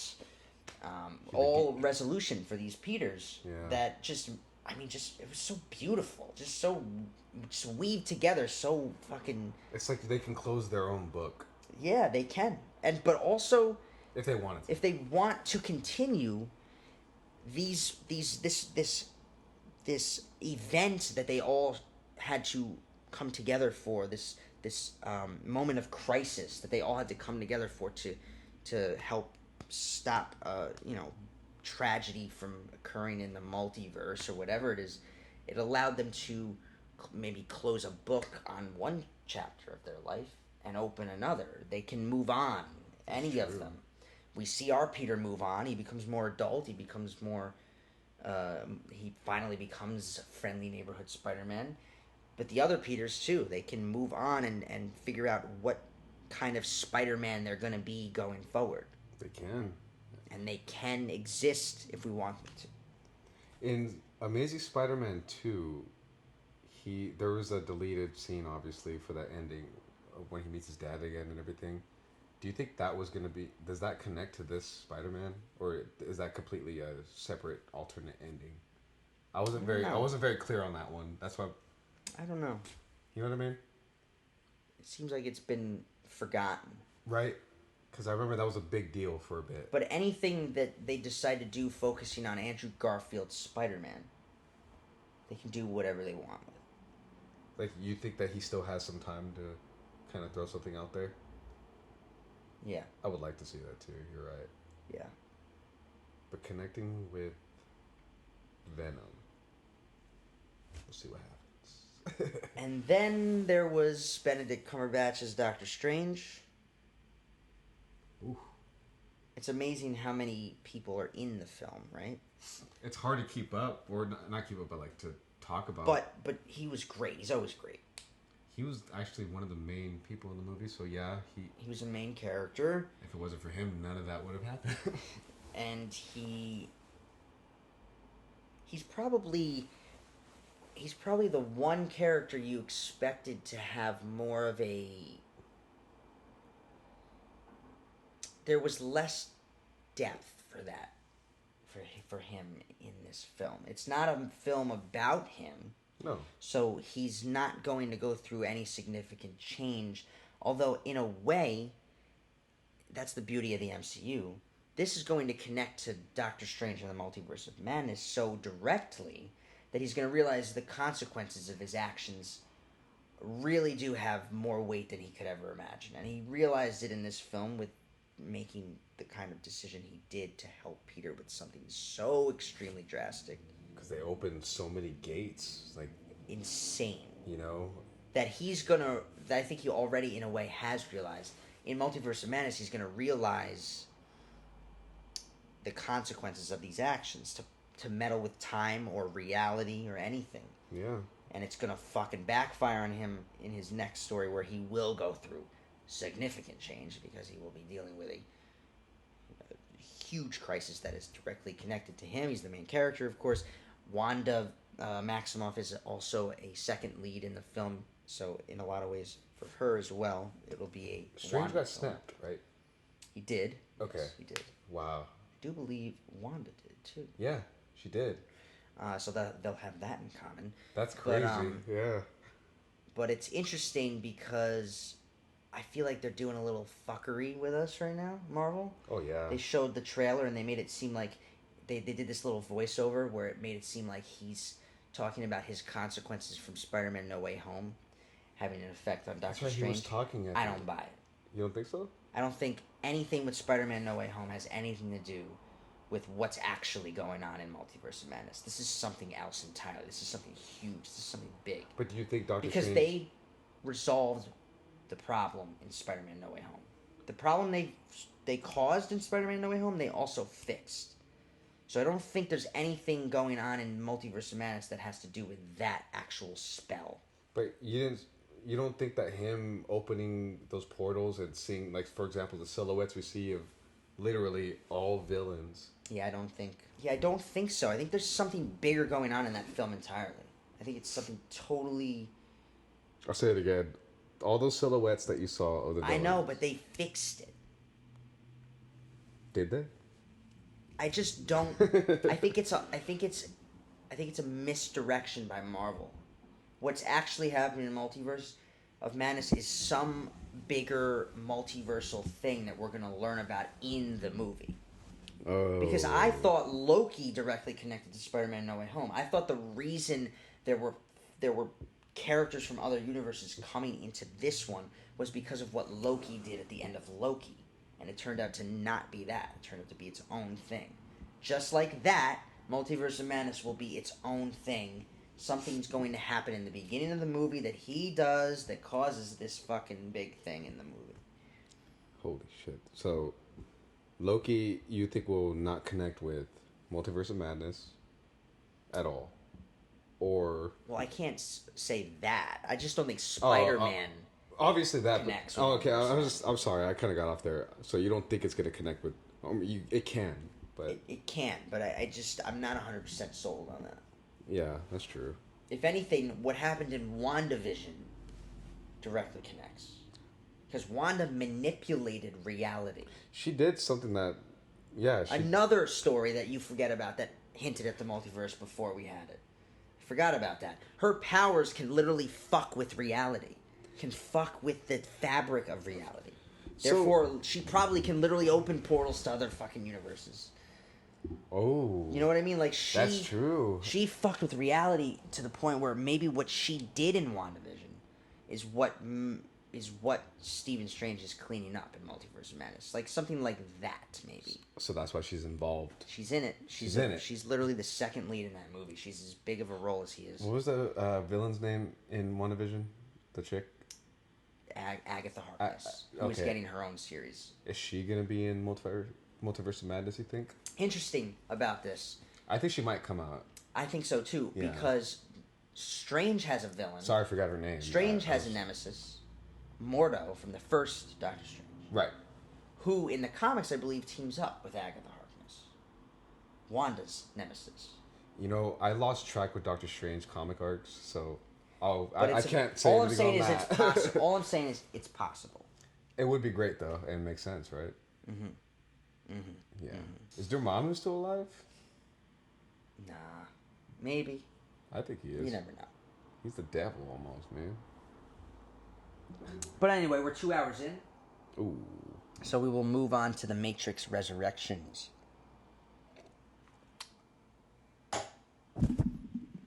It's time to enter. It's time to enter the Matrix. All right, go ahead. Plug it in. Oh. Wrong one. Yeah, my biggest complaint with this movie was... Oof. Neo doesn't feel like Neo to me anymore. It's either he's Keanu or he's John Wick. Yeah, but not even that. There were so many moments in this movie where, like, I was waiting for Neo to have his moment where he's Neo again. There were moments where they set it up for him to do it too, where he could just take control and use his powers and manipulate the Matrix and do something to help the situation, and he doesn't do it. He's Mr. Anderson. And it let me down again and again. And I understand they were leading to the big moment, which was Trinity having the ability to do this. Excuse-moi. Bless you. Yeah, thank you. But I was waiting for that moment the whole time. The only reason I don't know. I think you anticipated the Morpheus thing the most. Because the fact that it wasn't Larry Fishburne. I told you that the only way that I would accept the movie... I told you I was immediately not accepting of the movie because it seemed like they were recasting Morpheus. Right. And that I would only accept it if maybe he was the son of Morpheus and Niobe... What's her name? Jada Pinkett's character? Niobe? Nobi. I thought maybe it was the son of them, or the way they did it, which worked. The way they did it worked for me. So it ended up not being a problem. The problem I had more with was the Agent Smith character. Oh God, Terrible. Yeah, that was. We're supposed to believe this is the Hugo Weaving character. I would have. And it's so annoying. It's not. It just does not work for me. It's like the whole time. Like I don't want to be that shoulda, coulda, woulda kind of guy, but it would have been cool if NPH himself, Neil Patrick Harris, was another Agent Smith. He was more like an Agent Smith. He would have been the agent. We don't need this we don't need this other character, this third wheel. Even some of the action scenes weren't even necessary. You didn't need all that. No. You just needed the explanation of what the Matrix was and where it's gone after all these years, and it exists. And I will say, I've said the first half of the movie I like. Right. Second half went like this, just like totally downhill for me. You know what it is, and too? it's because the reason the first half works is because it's believable that they would do something like this to Neo and Trinity. Like they were thrown back in, and they totally just fucking changed their whole. They keep reiterating over and over in their head like a drug. Like, this is your reality. This is your reality. This is you know, and that makes sense. Like, it works. That would happen if the machines were to win. Right. Again, that worked. Be all simulation, like all it is. But I don't know. It gets so wild and weird, and I don't know. It doesn't hold up in the second half of the movie. You know what it was? I think they threw too much in this one. Like I keep saying through these past movies, they're throwing too much in these because they took so long. One problem, they should have cut Keanu's hair. Yeah, that's a huge thing. He looks like John Wick in a Matrix movie. It is John Wick in a Matrix. So weird. And then my complaint was that Keanu's playing Neo in a weird way for me. He's even slower in the way he talks, the way he reacts to things. It's like he's on drugs. Even when he reacts to explosions, he has to go. Yeah. He does that dance move. So awkward. Second problem, I love Alice in Wonderland, and I like the connection with Alice in Wonderland and The Matrix. It's really cool. They pushed it too hard on this one. Like, they tried to make that blue-haired girl, I forgot her name already, but that's how unforgettable she was, sadly. They try to make her the white rabbit that falls into the hole, you know. The hole went too deep. There you go. The rabbit hole was too deep. Way too deep. And then the fact that they just got lazy with the whole, like, the video game was literally just scenes from the first movie. Yeah. That was so lazy. They could have literally made that. They could have made a fucking video game version to make it seem at least somewhat more believable. It was so weird. And then the meta, super meta, just all the way around, just meta, just way too. We were saying the other night, breaking the fourth wall, the fourth wall, the fourth wall, the fourth wall. It just kept on going and going, and the fact to the point where we might be right now as we're filming this in the Matrix. In the Matrix. Never forget at any moment. Remember how this started, okay, guys? Warner Brothers is out there. Well, if there's a tsunami actually coming. Oh yeah, we had a tsunami warning. It's not real. Yeah. Maybe it did happen. It was a different program. Whoa. And then what else? I love that Jada Pinkett's character came back because it.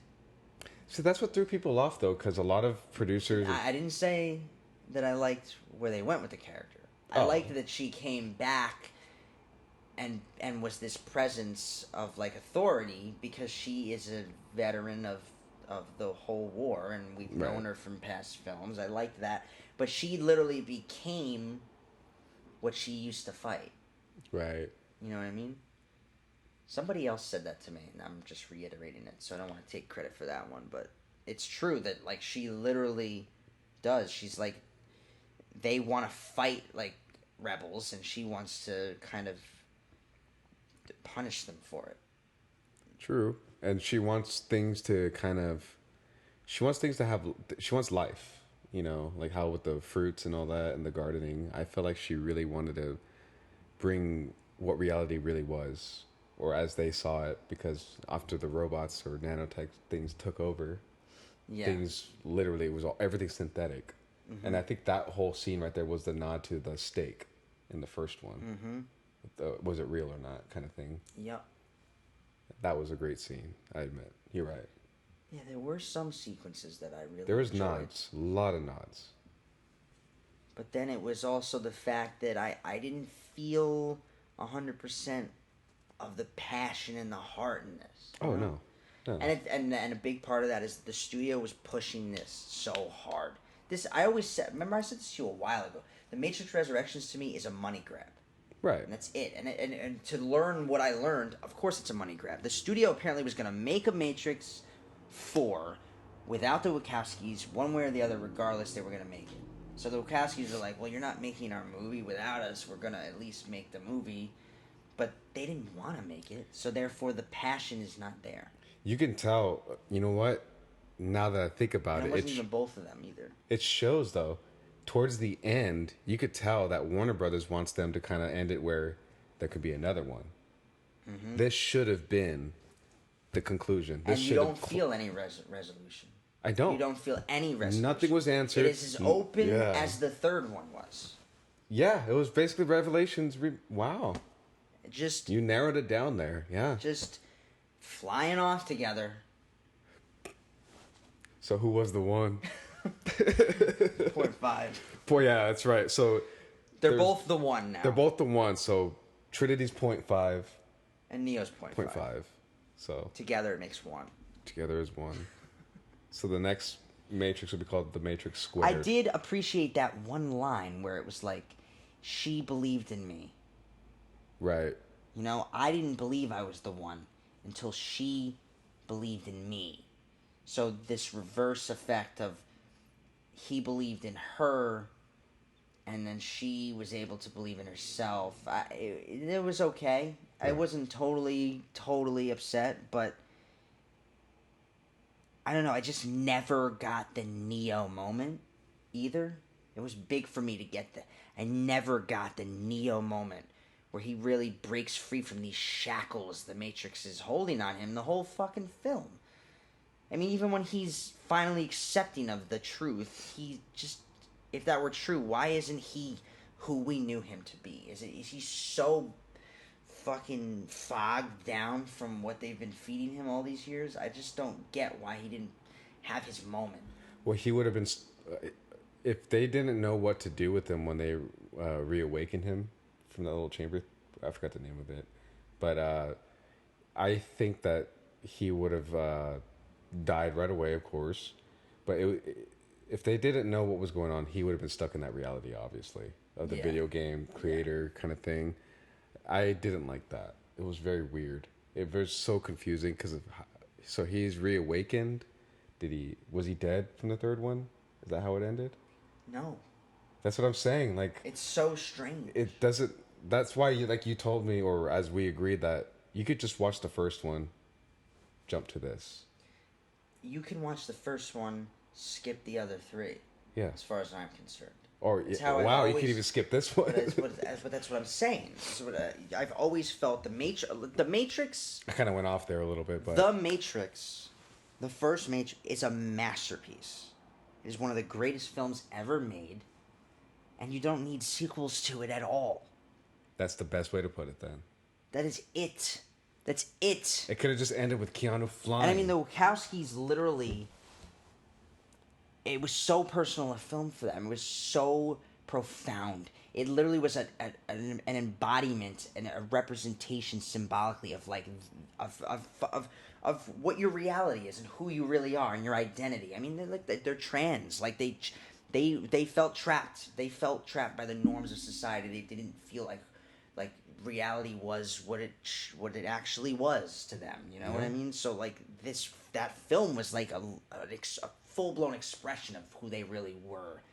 You know, I think that might connect with the Wachowskis' situation then, because exactly that's why it was so powerful. That was it. Feel what they were trying to say. It was a great message. Yeah, in that movie. And then to make it this franchisey fucking sci-fi epic where we need this fucking big thing where it needs to conclude into this, and then they never really conclude it. No. It's just too much. There was so much going on, too. I remember that era when Reloaded came out, the second one. The fact that they shot those movies back to back. Yeah. Came out in the same fucking year. It was annoying. There was a video game that year. There was... I will say the Wachowskis, though, they're something. They really did. Fucking masterful. The thing about the Matrix is it also has a very interesting. It in a way has such a cult following to it too. Like It does. People love the trilogy as a whole. The third one to me is better than the second one. Well, because the war and everything. And it's an actual we get that big climactic. Yeah, Agent Smith versus Mr. Anderson fight. Very visually stunning. You know, a lot going on. That rain fight, though, as I was saying, it's awesome. That was very that cool. was it. Very cool. Yeah, very cool. So cool. Yeah. In terms of narrative, though, there is no resolution. Nothing. So, here's what we do now. We rate the films. Let's do it. So I'll give mine, yours, mine, yours. Hawkeye. Hawkeye. You know, one of the better shows, too, of the Marvel shows. I think probably would give it like a 8.3 out of 10. So we're doing it at 10. Yeah. I'm a huge Jeremy Renner guy. I've been following him, not physically, or knowing that he's a small-time actor now in the MCU, the Hawkeye, live-action Hawkeye, without the mask even, which is even better. I have to give this, I'll give it an 8.7. Really? Yeah, I'm big on this one. I see a lot of potential in it. I love, also, we forgot to mention, was when he used the Pym Tech. Oh, yeah. He had Stark Tech. He had Pym Tech. Pym Tech great. part scene was my favorite. Like the big arrow. The big arrow covering the bridge. I think that was my favorite scene, and I was like Leo DiCaprio on Once Upon a Time in Hollywood when he points at the screen. Yeah. Yeah. That's me right there. That was me right there. Right when that happened, I was like, oh, shit. But yeah, 8.7. I respect the hell out of that. Thank you, Jeremy. And it congrats. was, Loki was my favorite show of the year. But Hawkeye, Falcon, and Winter Soldier, pretty close. Oh. I didn't think about that one. And then WandaVision. That's funny. I'm a Loki fan. Like, I like Loki as a character in the MCU out of all of them, even though he's the villain. But Hawkeye as a show is a great gift from MCU, I think. It was so... Yeah, it was beautiful. Spider-Man No Way Home, 9.5 out of 10. Ooh, I wish we did that last, but all right. And it's in... I'm just going in the order we did the... but it's in my top 6 of all of them. Wow. Right after Ragnarok, for me. So, why are you leaving out the other 4 points there? You said 9.6, right? 9.5.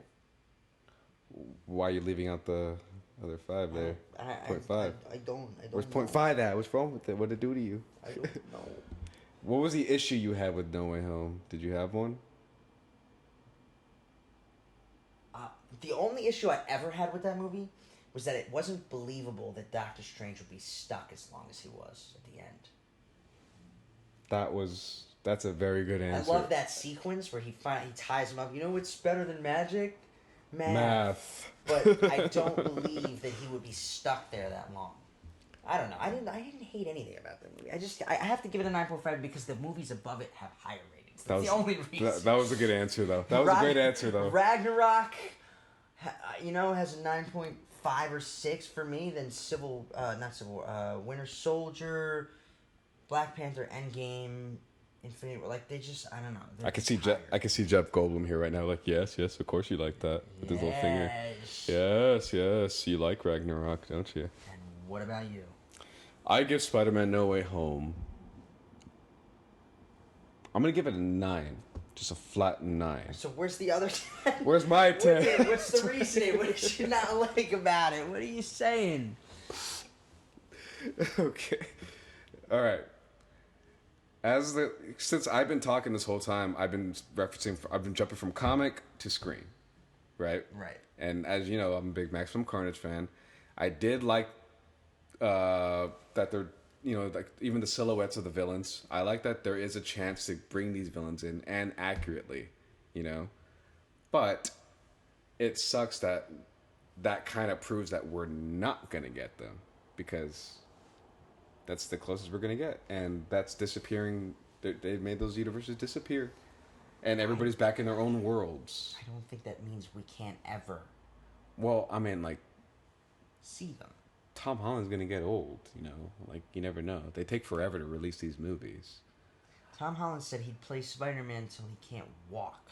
I didn't know that one. I did not know that one. Now, he's also said when the character feels like he's reached his conclusion. I read that part, yeah. So, but he's going to do another trilogy as this character. I have no doubt in my mind. Well, yeah, another trilogy. But yeah, the other 10... But also, don't forget, just because Peter Parker can't face these characters, these villains, doesn't mean that Miles Morales can't. That's true.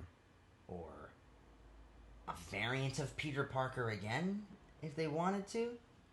Or unless they do Spider-Man. That would be a long time from now, though, because we'd have to accept that. We can't accept anything after seeing Tom Holland's portrayal. No one else can play Peter Parker, as far as I'm concerned, for a while. The only other people I will accept are the people we've already seen play the character. So Miles Morales could face fucking Rhino in 10 years if they want, or whatever, or fucking Ben Reilly can show up, or Spider-Gwen. I don't want to think about that yet. But it can happen. It can happen. But yeah, I give it a 9 because another thing, to be honest, I think Ragnarok was my number 1 out of the Marvel films. I'll give you that. I mean, Endgame and Black Panther are literally neck and neck for me at number 1. For Endgame, I can't fucking seem to pick between the two of them ever. I loved Endgame, but First Avengers is what got my, my heart pumping. Oh, the first Avengers you put up there. Yeah, I accept it. Iron Man even, I accept. My top 10 is solid. My top 10 is solid. The Matrix, I give it a 6.1. It was disappointing.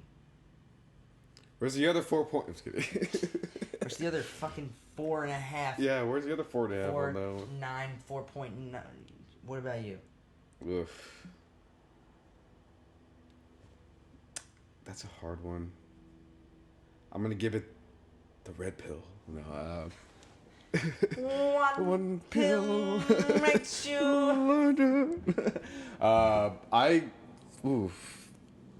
I mean, I like the whole. I like that they teamed up with the technology in a way. Like, I like that they were kind of like pets. That was cool. Yeah, that was a cool aspect. Because I'm a huge Transformers guy, so I give it a 7. Okay.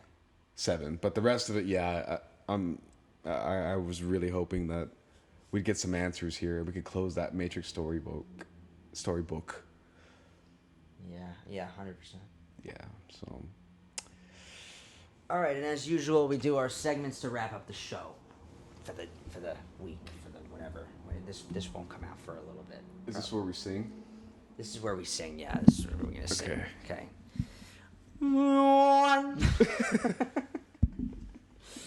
I'm gonna do the fun fact of the week. Of course, behind our next episode of the Behind the Camera.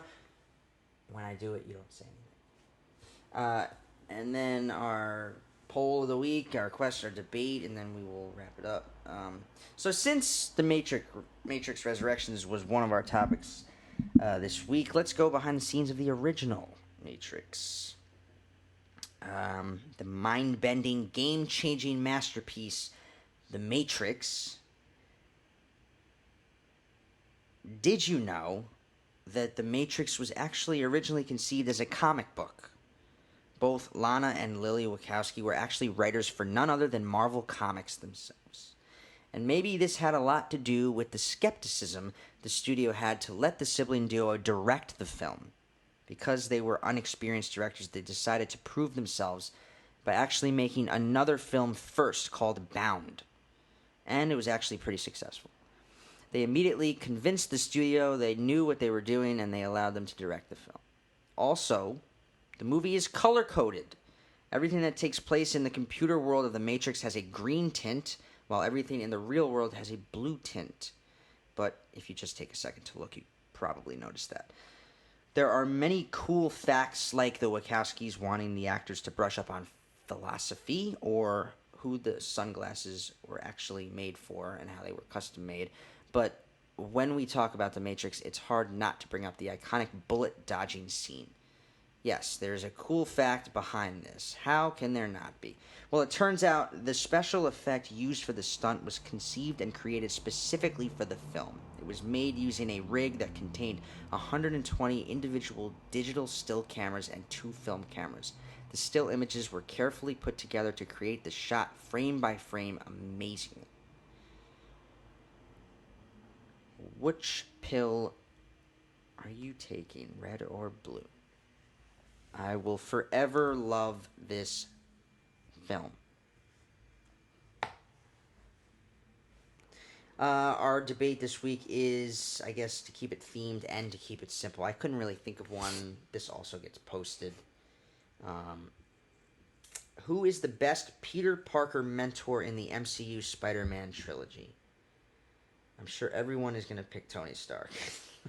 But some may pick Doctor Strange, some may pick Nick Fury. Of the 3 of them, which is the best or which is your favorite? The problem I have with the Nick Fury one, it's not really Nick Fury. He's a Skrull and it's Talos, so can't really pick him. That's right. I'm gonna go with Tony Stark. I say Stark. Yeah, because he's the mentor. He's that, like we said before, the Uncle Ben type He is, figure. yeah. And Happy kind of took that over just a tad bit. He's a cherry on top, you know. Yeah, what a great fucking episode. We went even longer than my last guest. So this is a fun one. We had a lot of discussion. And join me next time. I'll probably be on my own. Not because I don't love having my buddy Dave. We'll probably have you. I'm going to have him on again for sure. But it's just easier to edit when I'm on my own. So, well, of course. So sometimes, occasionally, we will do a guest, but most of the time, I got to keep it rolling. I'll talk about Book of Boba Fett, Scream, Morbius. Those are the ones coming up. I'm also going to do an awards episode where I'll talk about Don't Look Up, Licorice Pizza, and I haven't decided what the third one's going to be yet, but around awards season, which is very soon. Do Scream. Cough, cough. I said Scream. Oh, you said Scream? I said Book of Boba Fett, Scream, Morbius. I'm sorry. I didn't hear Scream. You're doing a lot of fart noises today. You have. Oh, I'm an ass man. That's why. I got one more thing to say though. I think you inspired me on something. What's that? Maybe these people might have liked this a lot, and if they want to know the horror side, maybe they like to hear me talk about horror sometime. Then you should start one. I think so. Yeah. Give it a run. Let's do this. For your money. You can even buy that mic for me. I'll give it to you at a cheaper price than the Amazon. We'll talk outside. And then you can just bring it when you're guest here, or I can bring this when I'm a guest there. You know what I mean? That'd be beautiful. I don't need 2. I mean, I do when I need guests, but I don't when I need guests, but I don't when I need guests. You know what I mean? It would have been funnier if this was red. Why? Red pill, blue pill? 2 giant red pills. Yeah, a giant blue pill. That would have been badass. All right. As always, shout out to the patrons. Billy Thomas, which I think I even last time said that's just me. I just fucking made it up. It's not. That's your alter ego? But my family's the best. They are my patrons always. I love them. Jessica Murphy, Mike Morganti, Lennon Morganti, Jack Morganti, Julian Morganti, Tijan Construction. Thank you for always supporting. As always, so where can they find you, Davey? I am at Dave's Not Here 93 on Instagram. And look forward to some good music, some voice work, and that cartoon, horror/adult animation. And that's comedy? what this world needs. Beautiful comedy. Oh, yes. Yes. So, we're going to get there within this year for sure. And also, music is done by me. So. All right. Love it. And let's get out of this matrix. As always, you can find me at Benji Morganti on Instagram. Follow the show at Screen Preach. Thank you for having me, man. Of course. It was fun, right? It was great. We had a lot of good discussion. Also, follow the show at Screen Preach. You can sign up at patreon.com/preacher. You want to subscribe to BMS Studios on YouTube. That's where you'll find these episodes and other content. And you can check out my website at benmorgantistory.com for my scripts and other work. And we're out. Have a cinematic week, everybody. Whoa. Well, what was that? Did we just get out of the Matrix? I think so.